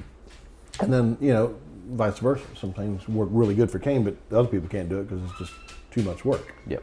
And it's too heavy. So you have to kind of play it back and forth like that and kind of see what you can find. Yeah. The art is creating the program, but the science is deciding where it should. Yeah. The testing of it. Yeah. It's like, I don't know. A lot of people. You mentioned the word science. That made me think of this. A lot of people nowadays, they talk about how their training is totally science based, and science is here. Yeah. And execution is up here, and this is where it yeah. counts. You can have all the science in the world. You can have all the numbers and the theories and the equations written out. Yes. But the execution is what you need, and that's where it matters more than anything else. It kind of goes back to what I was saying earlier, that these people write about weightlifting, and I go, "Wow, I could have wrote that. That sounds just like me." Yeah. But they don't execute, Mm-hmm. and because they don't execute, they come up with what I call 50-50 lifters. Yeah, Mm-hmm. they do really wonderful one time at a meet, and then the next time you're wondering what the heck happened. Yeah. And This is a sport of consistency. yeah, Yeah. and it's that could be said. What I just said could probably be turned back around and used on me and Kane. Oh, yeah. Over the last the last 3 worlds, he never has lifted at the worlds as good as he can. And the first one, totally, we blame it on his nerves. He was totally shot with his nerves, and we talked about it, and that's it. The second and third one, both times he was injured. One time, the third one was back. Third one was the back. That was in Houston, and the second one was his shoulder. In training, the bar landed kind of funky on his clavicle, and gave him. I think the doc said it was a bone bruise. Okay. But it was when we went to the American Open that year in D.C. That Dr. good. Lavelle put us. What do you call that thing? Bengay. The scope thing that Oh. moves into ultrasound. Ultrasound. Okay. He put that up on there, and Seems he like you knew actually, you could trace across the clavicle, Yeah. and you got to a point where all of a sudden the top part of the bone was black, Oh. and you could just see it right there, and it was perfect, clear as day. And he was like, "That's the problem right there. That's just going to." And then he brought in an orthopedic specialist to come over and look at the same thing, and he's like, yeah. He goes, "You're fine. There's no break or anything." He says, "That's just going to take a little bit of time for that bone to thicken back up and to heal up. You're fine, but just let it rest and don't put any weight on it." And so we're fine, and he got better from that. So people would look at that and say that, and like last year at Pan Am's, hoping to get on the Olympic team, Pan Am's were miserable for him. Yeah, he mentioned. I blame that on USAW. because USAW made all those athletes do way too many meets, way too many max outs, way too many arguments on who's going to be number one, who's going to be number two, whatever. Leading up to that when Kane went there, he was spent. And you saw it again also in Kendrick Ferris. Kendrick Ferris took a lot of time off, came in at the last minute, got in there, was looking good. Yeah. But then he had to hit a couple of these other meets and then go to Pan Am's, and Pan Am's was not a very good meet for him, but he was already on his way down. It killed him. Kendrick's not a consistent, I can lift every 3 months or 2 months these heavy weights. Yeah. And when he went to the Olympics, it was the worst showing he's ever made. And he's been to 3 Olympics. And that's because USAW seems to live in this European mindset that we're going to lift heavy all the damn time. Gosh. And we're going to kill it, you know. And they got to get away from that. Yeah. And you got to position lifters to do their best at the right time and not kill them before that. Yeah. And they're getting all bubbled up on this, oh man, we got these great teams, and oh, look at all these people, and they're doing all these numbers, and they get them to do them now, and then when the international meet comes, they're dead. Yeah. And hopefully we're going to be all right when we go to Pan Am's. We have actually a really good chance of men's team and women's team really doing well. Yeah. But we'll see. Yeah. I don't know. Oh yeah, totally. Ray Jones, CJ Cummings' coach, does a really good job with that. He's very sparingly on when CJ lifts, and he's just basically, from what I can tell, he's only doing like youth international tournaments, lifting these days. Yeah, he's not going to the Pan Am's. Yeah. He opted out. Yeah. I'm hoping he stays that way, because I was worried there for a while because that one year he took him to the Worlds and then had him go to the American Open the very next week and lift. Oh really? I didn't even remember it being that close, but wow. That was rough. I did not understand that, but yeah.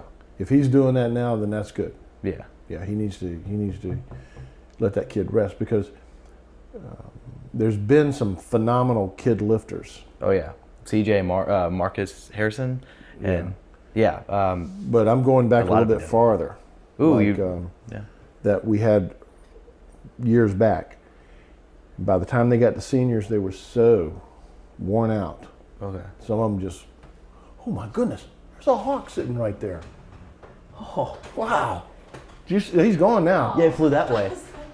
I was like, that's a big bird. And it was a big old hawk sitting right there out the door.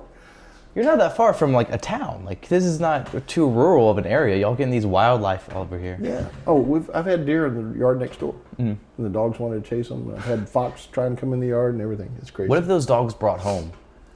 What have they brought home? Yeah, like I feel like they can bring home some big animals. Like my small dogs bring home like squirrels. Well, baby ate a squirrel once. Oh. Like right in front of Cord. Just chomp, chomp. Oh. Innocence gone from Cord at that point. Duke wants to play with everything. Okay. He doesn't kill. He just wants to play. He would probably get hurt chasing the deer. But anyway, where are we at? Athletes. Back in the old days, youth athletes getting worn out. They get burnt out, and then when they go to the seniors, they move to the seniors. They either quit. What up, handsome? Hey. I'm beating you to the punch. Yeah. Back off, man. They either quit, or they get injured so bad that they can't continue, or they just keep getting injured and they never can produce anything real good again. So there has to be you have to take somebody like a CJ and you have to nurse him along, or else he's going to be no good. Oh yeah. At a point, great for youth lifting and junior lifting, but no good when he gets into seniors. And you're really talking about stuff. And CJ, if he stays in the 69s, especially even if he goes 77, he's got a tough road to hoe once he gets into senior lifting, because now he's competing against the Chinese and the other lifters in that class that are really phenomenal. Oh the yeah. Younger guys, he's right. He's got them, but once he gets into senior lifting, he's got a. He's still a good several kilos away, especially in the snatch. His snatch comparative to international is something we're on. So of course, I'm just talking about it. But yeah, it's good to hear, and I was happy to see that he wasn't doing the Pan Ams, because I know he just finished the youth thing, but I hadn't heard exactly why. I'm glad that he's not hurt. I hope he's not hurt. Yeah, he seems like he's doing well. But yeah, and that's a good thing. Oh yeah. So hopefully that won't happen again with him. Yes. I mean, because he's a great lifter and he needs to stick with it for us. But that does happen a lot. And that's happening across all youth sports these days. Like I've taken a lot of classes on like psychology of coaching and like kind of trends. And there was one talked about like youth coaching and youth specialization at like for a certain sport from birth almost, where they're picking up a football and learning basic technique and strategies and all that. And every weekend they're getting a personal coach along with doing travel teams and doing their own school team. And yeah, it's just burnout. It seems like it's a huge factor these days. Well, it's that, and then, yeah, kids do too much, even if they're going from sport to sport. Yeah. The sport may be different, but they're just doing way too much. And they never take a time out, and they never take a 6-month period and do, technically, what they should do is CrossFit. Mm-hmm. Yeah, get that type of training, good GPP training. Just get that going and change their body and make themselves heal up. That's how Kane got back into weightlifting after having back surgery and then rupturing a second disc. Yep. Which we never had surgery on, but he lost a lot of weight, started CrossFitting, and then one day he's back in the gym teaching somebody how to snatch, and he starts going up in weight, and he does a triple with 140. And I'm like, so I waited a few days and said, how do you feel after doing that triple the other day with the 140? He goes, I feel fine. And I said, you might want to get back into some weightlifting. Just, I mean, nothing big time. I said, but maybe just go see your friends and do a couple meets. He goes, yeah, I was thinking about that. Next thing you know, he's the strongest guy in the country lifting. And I can only attest that to the fact that he did a good job of taking care of himself and getting his body back in order by losing the weight and CrossFitting and getting that GPP mindset and body set going on, you know? Yeah. And that's what worked with that. Yeah. There's a lot of joking with weightlifters about, or like the weightlifting community, where cardio like sucks, and it does a little bit. Oh, it does. But that aspect of endurance training or having more than one rep maxes all the time is very important to health and recovery. It shows a much speedier recovery system with your metabolism and all that. I'm just throwing words out right at this point. I'm juggling, but yeah, you see what I'm saying. Yeah. No, it does. It's something that I did way back with my Mike Bergner gave me the URL for CrossFit way back and said, here, check this place out, you know? Yeah. And I said, okay. Well, when I looked at what they were doing, I said, well, I'm kind of doing this already. I didn't know I was doing it, but I would take my weightlifters when we were at the high school, and we would weightlift. Yeah.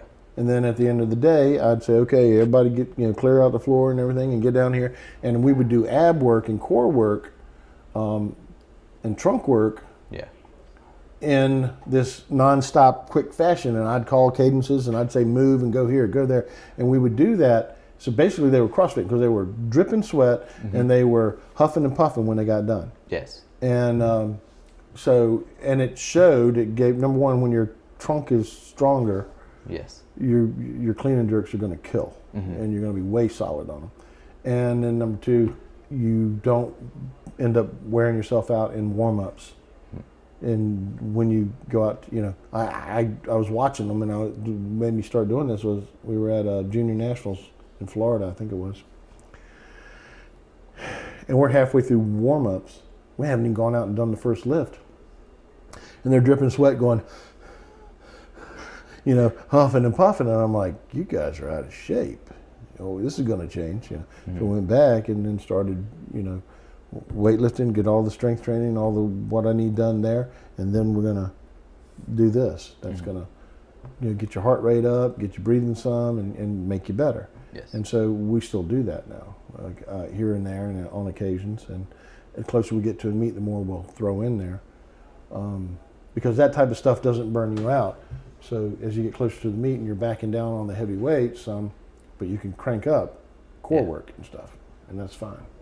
So And you seem like, well, along with being a big part of many CrossFit gyms, you're big proponents of CrossFit. Like you mentioned that a lot with your training and your athletes and stuff like that. How has CrossFit grown and expanded in your eyes over these past few years? Well, it's become its own thing. I mean, it's CrossFit is CrossFit, and nobody can take it away from it anymore. I mean, the games are, they're phenomenal, and you watch these people do these things, and it's good stuff. Yeah. I got no real. It's done good. Yes. I don't know if it's always, some people sell it as the savior of weightlifting. I don't think it's really that, but because I think it's brought some headaches to weightlifting too. With number one, the number of people that come, the number of people that get in. Some of the coaches don't, this is probably harsh, but some of the coaches don't belong in the back. They should mentor with another coach, with a real coach. And that's probably not the right word, but that's the way I look at it. You're speaking your truth right now. And they should mentor and actually learn how to coach and actually learn what they're trying to do, not just take the CrossFit Ollie course and the USAW course, because you got to have that so you can start your barbell team. And that 2-day or a day and a half thing that USAW puts out is, let me say, total garbage. It's just useless. Yeah. You've had it? Yeah, I actually, the coach I was under, I forgot, Favi, his son, LaFavi. Oh, I'm blanking on his name. Whenever I say Bob LaFavi, I don't know. I'll have to look that up and add that later. But and his son does weightlifting and was a youth and does soccer and stuff like that. But he was actually a very good instructor and coach. Well, when I went up and asked him a lot more questions and stuff like that. But it was okay at assessing like movement and stuff like that. But as far as programming and understanding your interaction with athletes, the level one is just the tip. It's not enough there. It's just very scratching the surface. And there could be more there. And then there also could be, and even when you get into, if you take the level 2 and 3, I think they have now, it's still not enough to teach you to really be a good coach. And whether you're a good coach also has to do with your personality, your mindset, and things like that. It's like we talked earlier about the way I turn things on and off. Yes. You can't teach me that. You could tell me that, but that doesn't mean I'm going to know how to do it. That's just something that God gave me the innate ability to do, and I do it, and that's fine because it's worked. It's a good thing. Yeah. But it's not something that I was taught, in school or something like that. So, I don't know. But if people can see it and then also participate in a more of a mentoring program, then they would do better. Yeah. And so. What do you think about, like, Matt's coming out with those USAW camps, and they're doing those camps? Do you see potential in those helping our athletes kind of like at the further down the national line? Not really. Okay. I signed up for 2 of those camps immediately, and they both got canceled. Oh, really? Yeah. Just the participants, or what do you mean? No, they got canceled because one was on the Youth Nationals weekend, so you can't have another sanctioned event. If these people wanted to come to a learn how to weightlifting type clinic, they're not going to be going to the Youth Nationals. So what's the problem? I don't get it. That's an issue USAW and me would have. Yeah. And then the second one was the same date that somebody within 50 miles of us here was having one already, and it was already approved first, so mine got canceled. And then I've got limited space and time. But after I set it up and got looking at it, I said, this is not really that good. It's not finished yet. Yeah. Number one, you got to pay $2.99 to do it. Then you also have to get a USAW membership. USAW membership should come with that $2.99. And then what are you getting for that? Yeah. All right. I'm holding a camp. I'm an NFL superstar, and I'm holding a football camp. It's a whole day camp. It's a whole 2-day camp. Saturday and Sunday. It's going to be Saturday and half a Sunday or something like that. But it's that. Okay. What are you going to get with this? You get 2.5 hours on Saturday and 2.5 hours on Sunday, maybe.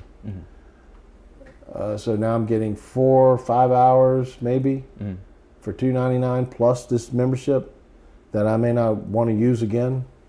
It's not going to happen. I don't think it's going to happen for some coaches that are like tied to high schools and middle schools and things that are tied to a school system. They'll probably bring in a couple of big ones, but I don't really see it happening. Okay. I don't see it going anywhere.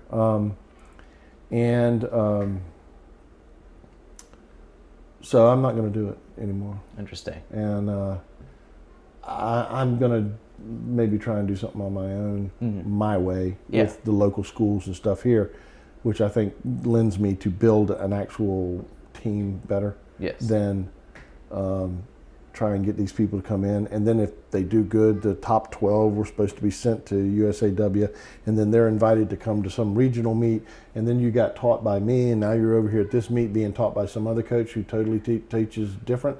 It's confusing. Yes. It doesn't make any sense. And then you maybe get to go to the national camp where you're going to be taught by foreigners. Zygmunt, Pyrrhus, what's that guy's name? Thomas Ferrer, something like that. Yeah. And you're going to be taught by them. Interesting. It makes no sense. There's no consistency. There's no flow in USA weightlifting. Yeah. And I mean that as in USA weightlifting. Yeah. Across the board, not the organization USA Weightlifting. Although USA Weightlifting has its flow problems too. Yeah. Like any kind of new developing big system, because it's got a huge flood of athletes. Well, now they almost and went attention. bankrupt. I don't know if you know that, but they almost went bankrupt. Okay. Yeah, back in 2006 or 7, I think it was. They went. We had a big coup. We all got together, a bunch of us coaches, and we were threatening to do whatever we could. What'd y'all want? We wanted better organization. We wanted better leadership. Yeah. And what happened was the leadership at the time went to the USAC and pulled in the USAC representatives, and they basically said, we're prepared to kill USAW standing right here in front of you. Interesting. You're going to get rid of it, and we'll start another governing body somewhere else some other time if we want to. So y'all people need to get your act together and do things this way, because this is the way we want it done. So we were forced into doing it the way it's done now, which is no different from the way it was done before. We have committees that are running things, that are run by people who are all buddies and pals, and they're doing everybody a favor. It's just like politics. Okay. They're all doing everybody a favor, but they're not really looking out for the sport. Yeah. And everything changes. Oh, look, my lifter didn't get on that team. Oh, well then let's do this and have another qualifier or another event so that you get your guy ready, you get your girl ready, and it's just stupid stuff. What do you think USAW as a whole could improve on? What can they do to fix the system? Yeah. How much time do you have? Hey, we're good. I've said it all day. Yeah, right. What can they do to improve? They can get rid of the bureaucracy and make it simple. Okay. Right now, they are afraid to hire an American coach to coach the American team because they're afraid they're going to hurt somebody's feeling. Because if they hired me, then somebody would be going, well, why didn't they hire me? I've got a national level lifter too. Well, why didn't they hire him? And all this whining and bickering and griping back and forth about who's going to be the coach. So they go outside the country and they hire these foreign coaches. Yeah. We've been doing that for the last, I think, 20 years. Hasn't worked very well for us at all. I mean, I was at the OTC. I love Zygmunt. Zygmunt's a great guy. Oh, they're great. Me and him are friends. We talk as best we can. But I was at the OTC, and there was a person there who had been there for 8 or 9 months. And Zygmunt was telling her what she was doing wrong, and she had only met me a couple of days ahead of that, and she looks at me and goes, what is he saying? Yeah. Been there for 8 or 9 months and doesn't understand the man? Yeah. And I, in 2 sentences, had her understanding exactly what she needed to do and what was the problem. Because, and this sounds like Trump's America. I'm trying to push the conservative issue. No, and I hate foreigners. I don't hate foreigners. But if you can't speak our language, it's hard to communicate with us. And it's not our responsibility to learn Polish. And now we have a Greek guy. Well, we're going to have to learn Greek too. And then with the other guy, Thomas. I think he's Bulgarian. Are we going to have to learn Bulgarian now to be able to be coached right? Huh? No. That's not the way it's supposed to be. Yeah. We're Americans. I believe Americans, and I said this back when we tried to have our little coup. I believe an American person can take American lifters and make them great. Yeah. Now I do sound like Trump. Yeah. Build a wall. And nobody will give us a chance to do it. Mm-hmm. Because everything gets truncated, and as much as USAW can, police department. Let's go back there. Interesting. Police department. When I first joined the police department, we had a platoon system. Okay. Platoon. There's a red platoon, green platoon, blue platoon, and a gold platoon. We all worked the same 7-day system. We were all off on the same days. And this one Thursday night, every third shift, we got off at 10 o'clock at night. The next platoon got off at 11, next platoon got off at 12. We had big blowout parties where we all got together, and you're talking 40, 50 people sometimes, all got together, had beer, food, and drank, and talk, and socialized, and everything like that. That's not good. What do you mean? That's not good at all, because the policemen got along. Okay. They were together. They were a unit, because we had 4 of these platoons, these big platoons.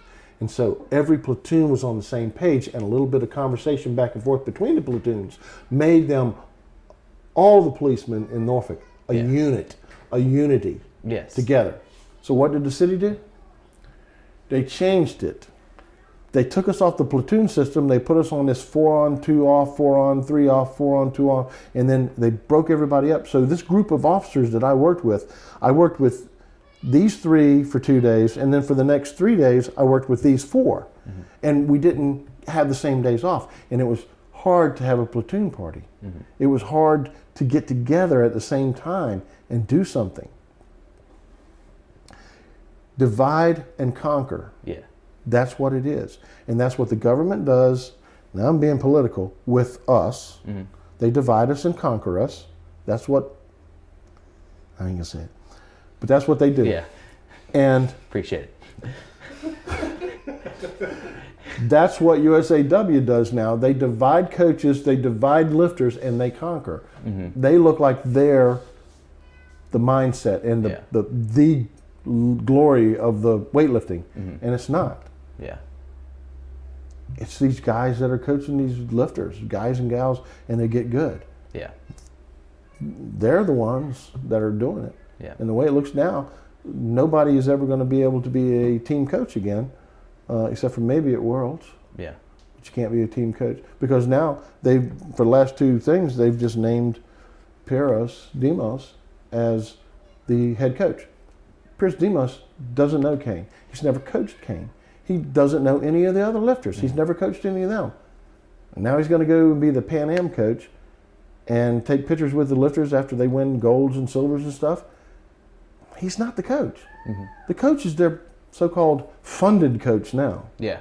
You know, I think I was the last of the you can be a team coach guy in 2015. Yeah. And it's wrong. Okay. Because you're not giving credit to the American coaches. They want to give it to these foreign coaches that they've hired. And let me say one last thing on this. This will be it. I don't have nothing against Piros. Oh yeah. Piros, however you say his name. I don't have nothing against him. But why is he in America coaching? Because the Greeks didn't want him to coach there, I guess. Nobody else wanted him in Europe to coach. So he comes to America. And we being Americans, we have, he won all these medals. He must be God, so let's put him in charge of our weightlifting, or partially in charge of it. No. Yeah. I disagree. Well, throw some questions your way. With I know some others, could they possibly go after a model some other sports? I know in for the Olympics, there's a head coach that's designated to coach the Olympic basketball team, and not necessarily all those athletes. Mike Krzyzewski, Coach K, is the head coach sometimes for the Olympic team. He's a college coach, and all these are NBA players. And so it's a lot of different backgrounds, and those guys, Coach K doesn't necessarily know who LeBron James is directly or hasn't worked with them, But isn't there an aspect of being a good coach, being able to work with many different athletes, or what's your thoughts? Yeah, you should be able to. Yeah. But who can? Who will? I don't know. I've done the Worlds 3 times. Yeah. And I was always the men's team coach, but I eventually had women asking me to coach them. Yeah. Because I can do that. Yeah. Okay.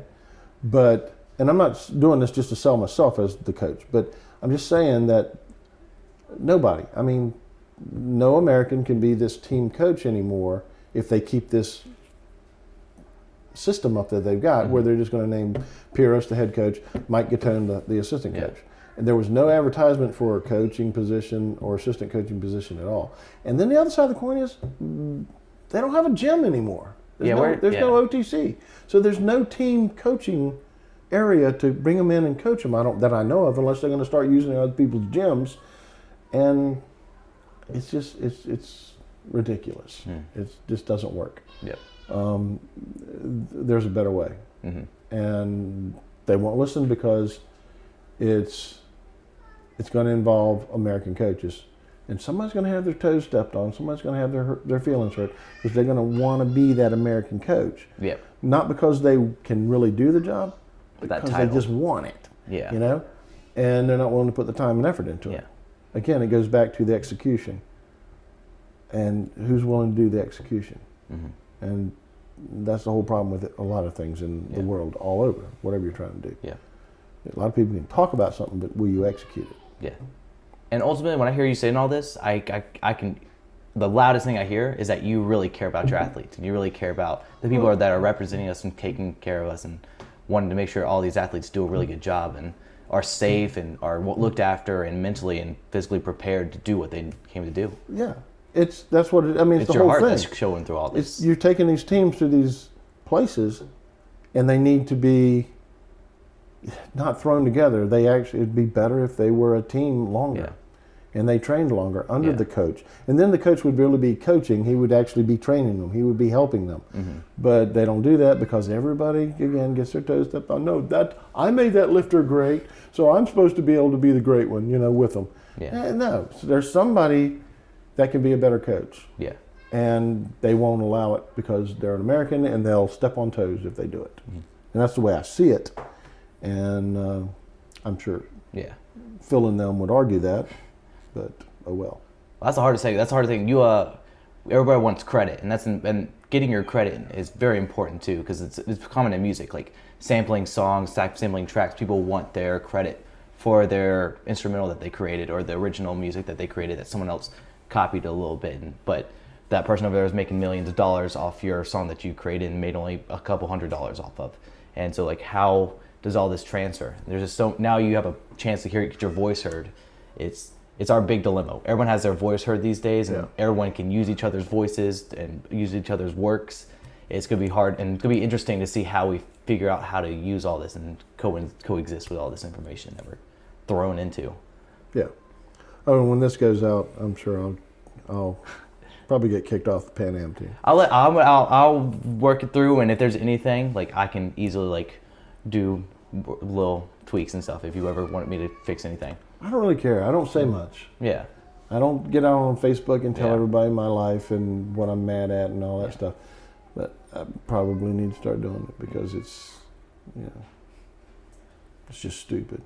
I'm sure a lot of people agree with you, and ultimately, I hear that you respect these coaches. You think them as athletes. You think they're great athletes. You think they've done a lot with the sport of weightlifting with their experience, but you ultimately care about the athletes that they were representing, were sitting out there, and you just want to see the best for them, best for Kane, all of them. So it's your big heart that's showing with this. Yeah, and it's just got to be. It's got to be done better, and it's not being done right yet because nothing technically has changed. Dragomir was the coach. We did go a small time with Paul Flesher as the coach. That wasn't working either. Yeah. But that was like Dragomir's gone, and this is what we're going to do right now. Yeah. And then they brought in Zygmunt. Mm-hmm. And nothing's changed. And now they've got these other European, and I don't want to call them foreign because that sounds like I am being You're trying to lump them in a group. But people bringing in these European coaches or lifters and coaches that came from systems Yeah. that used PEDs. Yeah. You can't train a clean person like you train a PEDS person. Mm-hmm. And that is exactly the type of workouts that Zygmunt was giving people. D. Osorio, Mm-hmm. look at his numbers now that he's gotten away from Zygmunt. Amazing. Yeah. Yeah. And why? Because Zygmunt was wearing him down, breaking him to the point where he couldn't do what he wanted to do, what he could do. Now he's gone. He's in a comfortable setting. He's relaxed. He's probably lifting only once a day. Mm-hmm. And look at the number he's putting up. Interesting. You know? Yeah. That's because he got away from the European influence. Mm-hmm. I like Zygmunt. I've said it already. Zygmunt's great. He's a really fun guy. Yeah. And he's nice. But his style of training don't fit with Americans. Okay. Neither will Paros and neither will Ferrers or whatever his name is work. You should do research before Yeah. Yeah. I don't need to do research. Yeah. Ultimately, there's all respect to all these coaches and these names Oh yeah, out there. Yeah. They're great in their ways, but and what Yeah. they've done, but they don't. You can't bring European training here Mm-hmm. because we don't allow drugs, and as simple as that. So what? And I'm not saying they're trying to get us to do drugs. They're just trying Yeah. to stick with what they know training wise and feed it to Americans that don't do drugs. Yes. And that don't work. Mm-hmm.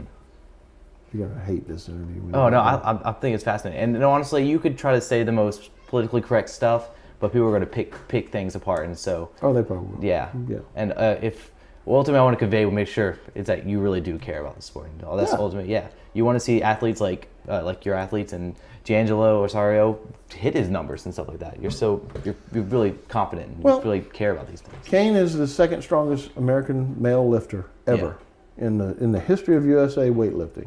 He's the second strongest. Okay, right behind Shane Hammond. Mm-hmm. The funny thing is, Shane Hammond and him are the only two of the top 5 that have never used PEDs. Nice. How come the guys that didn't use PEDs are the strongest? Mm-hmm. Because they're better, they're trained better, they Yeah. do better. This can be used all across the board Mm-hmm. and make everybody better, Yeah. but nobody wants to look Yeah. at it. Oh, weightlifting, you'll see the best ones are the long term. That's been through it a long time, and those performance enhancing drugs don't really coincide with a long term career in any sport Yeah. necessarily, unless you have a lot of help in the other aspects with health, medical field. You take your time, patience, Yep, patience all the way back stronger. to it. and you work on the technique. Mm-hmm. You have to have almost flawless technique, Yeah, and then you have to get stronger, yeah, and you take your time and patience. And you don't need to work out 2 and 3 times a day. Yeah. You don't need to work out 9 times a week. You don't need to max out every week. That's total bull. mm-hmm. It's train to be good and learn to be confident Yeah. in what you do, so you go do what you're doing yeah. and not, be spaced out and not worry and not wonder what's going on. And don't do much wear and tear on your body. And one thing Yeah. you mentioned earlier that I wanted to ask you is about you talked about in your weightlifting training you incorporate a lot of powerlifting, but one thing that stood out to me is bodybuilding training and stuff like that. And I feel like that if it's what I think you're talking about, it does add a little bit of recovery. Can you explain on your bodybuilding methods? It adds recovery? Oh yeah, well you're taking away from the idea of extreme load. I'm assuming single body weight movements or single arm, single leg movements, incorporating balance as well as generally good Give it to her. tendon and ligament training or development and Exactly. recovery. That's So it. it's not Ligament and just- tendon I want to develop. I want to thicken, strengthen, and tighten up. Yes. I want to do that. Yeah.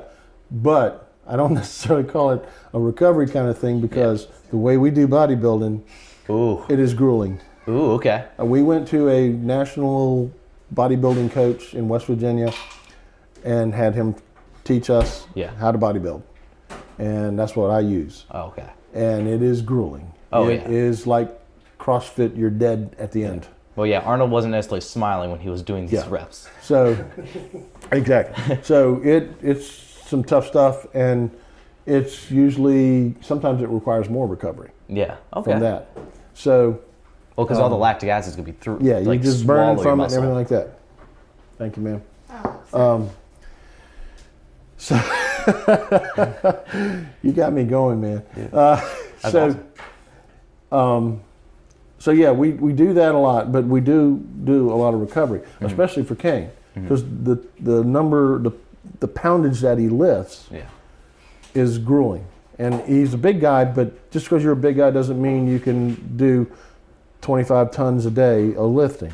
Yeah. So, huh? Yeah, I can. No, you can't. So actually with him, as we started Challenge back accepted. in and we started going, I started giving him more days off. And the more days I gave him off, the stronger he got. And I started saying, okay, because everybody talks about recovery, but very few people Actually do. practice it. Yeah. And I'm one of them. I would always talk about it. You got to recover, guys. You got to recover. Yeah. But then I actually started going, no, you're recovering today. Yeah. Kane would come in and say, what am I doing today? And I go, just go do some core work and you're done. One day I told him, I said, hey, is your buddy Taylor in town? He goes, yeah. And I go, call him up and see if he'll meet you up at Gators and y'all go have some beer and wings. And just get out of here and go rest. Don't do nothing today. And then one day the guys came in and they said, what are we doing? I reached in the drawer, I pulled out some paddles and some balls, and I said, go play paddleball on the side of the building. And they were like, are you serious? And I said, yeah. Nice. Don't touch a weight. Yeah. And you do that kind of stuff. It's called hexadoxical training too, where you do things differently. Yeah. You're training, but you're not training in your sport. Yeah.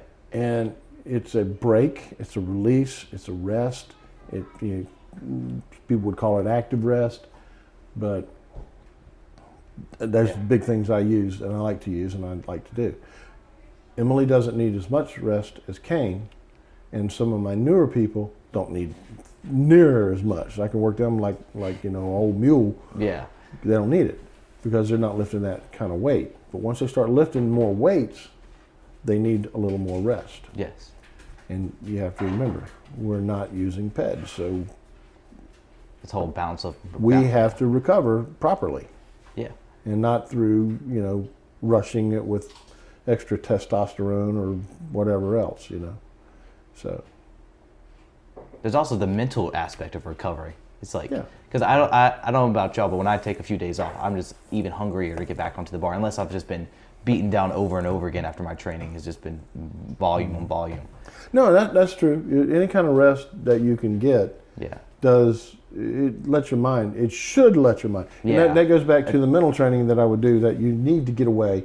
And this is part of it. If you're out there playing wall ball, you're not thinking about lifting weights. You're not thinking about what your squat is or anything, because you're trying to hit the little stinking ball, something like that. If you're up drinking beer and eating chicken wings, you shouldn't be drinking too much or thinking too much about what your weights are and stuff like that. It's a break, and it's a forced break that I would give them, but eventually they should learn to just do that. And usually they pick it up, because if people were with me long enough, they learn the fact that it's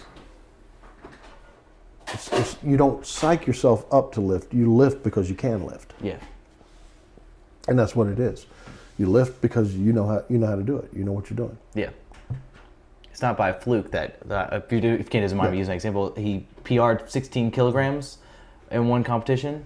Like that's not a fluke. It's because you worked on it and you recovered to it. It's not a certain mindset you have in one day. Yeah. Yeah. Yeah, it's just not that. And that's why people who go out and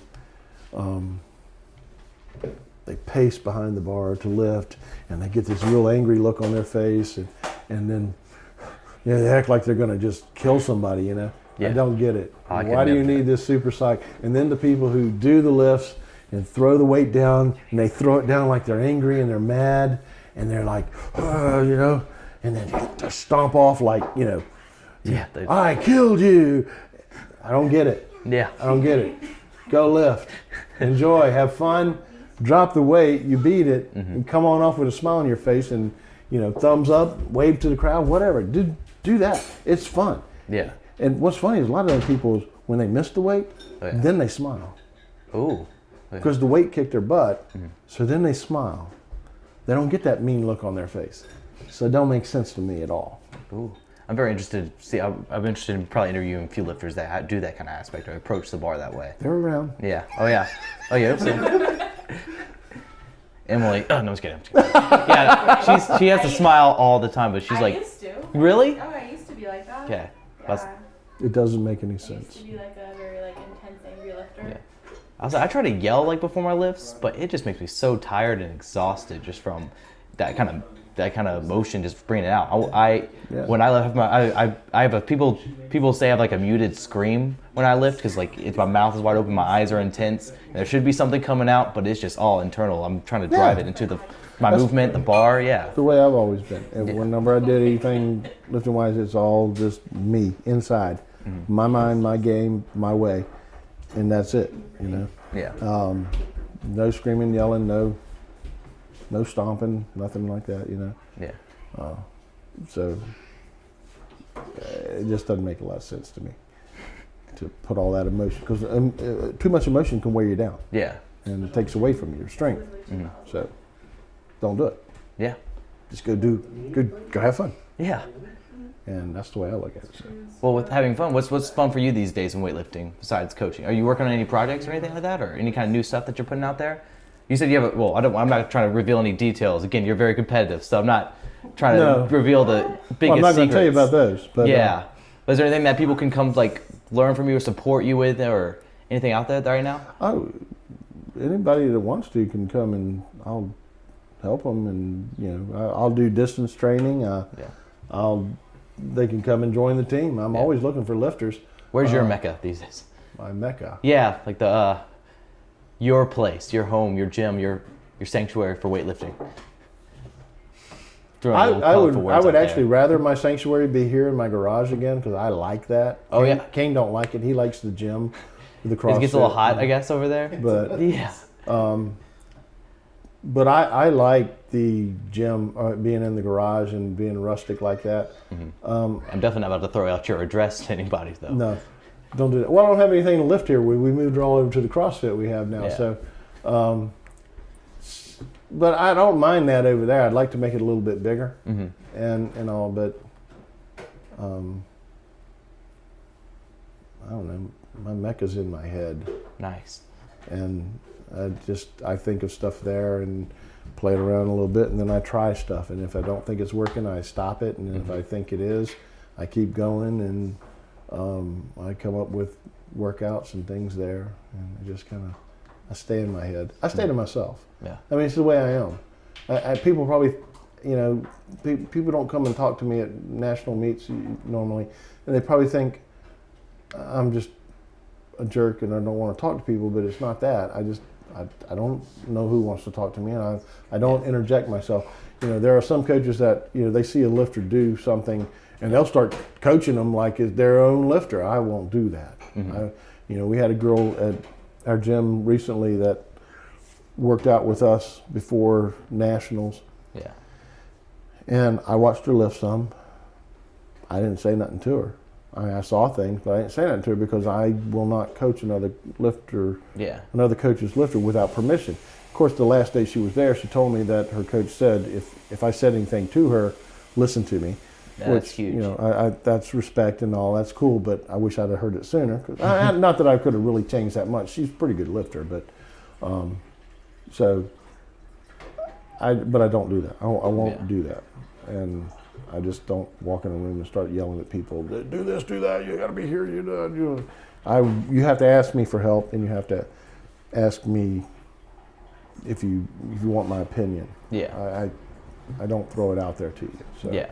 Yeah. You can't. It's like you can't raise someone else's kids. Yeah. It's they're like you. It's those are your kids. Like they're a big part of your heart, a big part of your life when you put a lot of effort and care about how they think and how they move and stuff like that. Like you want to make sure they succeed. Yeah. You're curious I see you looking in the kitchen. Well, what is that, Mo? Cabbage? Cabbage. She wanted to try cabbage. She likes it. So. Okay, I got you. Who's trying cabbage? My granddaughter. That's awesome. A future vegan in this family? No, not Okay. in this family. Oh, okay. Not that one. Maybe Yeah. the other one. Yeah, we don't see many vegans down in the South. Yeah. Yeah. We love our barbecue too Yeah. much. So, And this is your beautiful wife? And that's your quote. I'm quoting you when you say that. Yeah, that's my beautiful wife. Nice.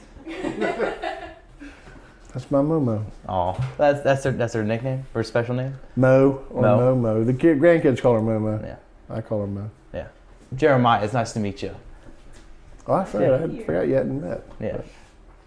I saw her passing. She was trying to be nice and not say anything when she was walking through. But. All right. I'll go ahead and wrap this up because I see your eye in the kitchen. It's probably almost dinner time, so I'm gonna let you get doing your thing in the kitchen. Well, as far as like the future goes, where do you see yourself going and your projects and your athletes? Well, I hope to see my athletes doing really well. I hope to see Kane get to the Olympics. I want to see Emily get to the Olympics. I think. Both of you. And then I have a couple. Strongest couple. I have a couple lifters that I think could do way better, and I want to see them start getting to some national meets, and then maybe Pan Ams or something. I don't know. We'll see.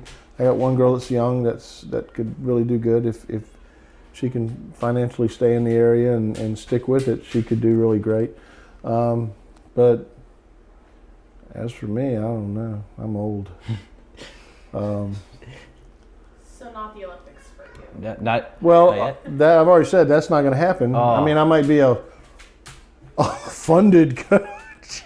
I don't know, but the goal I had is not there anymore. It doesn't look like, so I guess I can't achieve that. But you know, if I get my son and my lifter to the Olympics and Emily too, whatever, you know, I've got my goal. That's awesome. And that's it.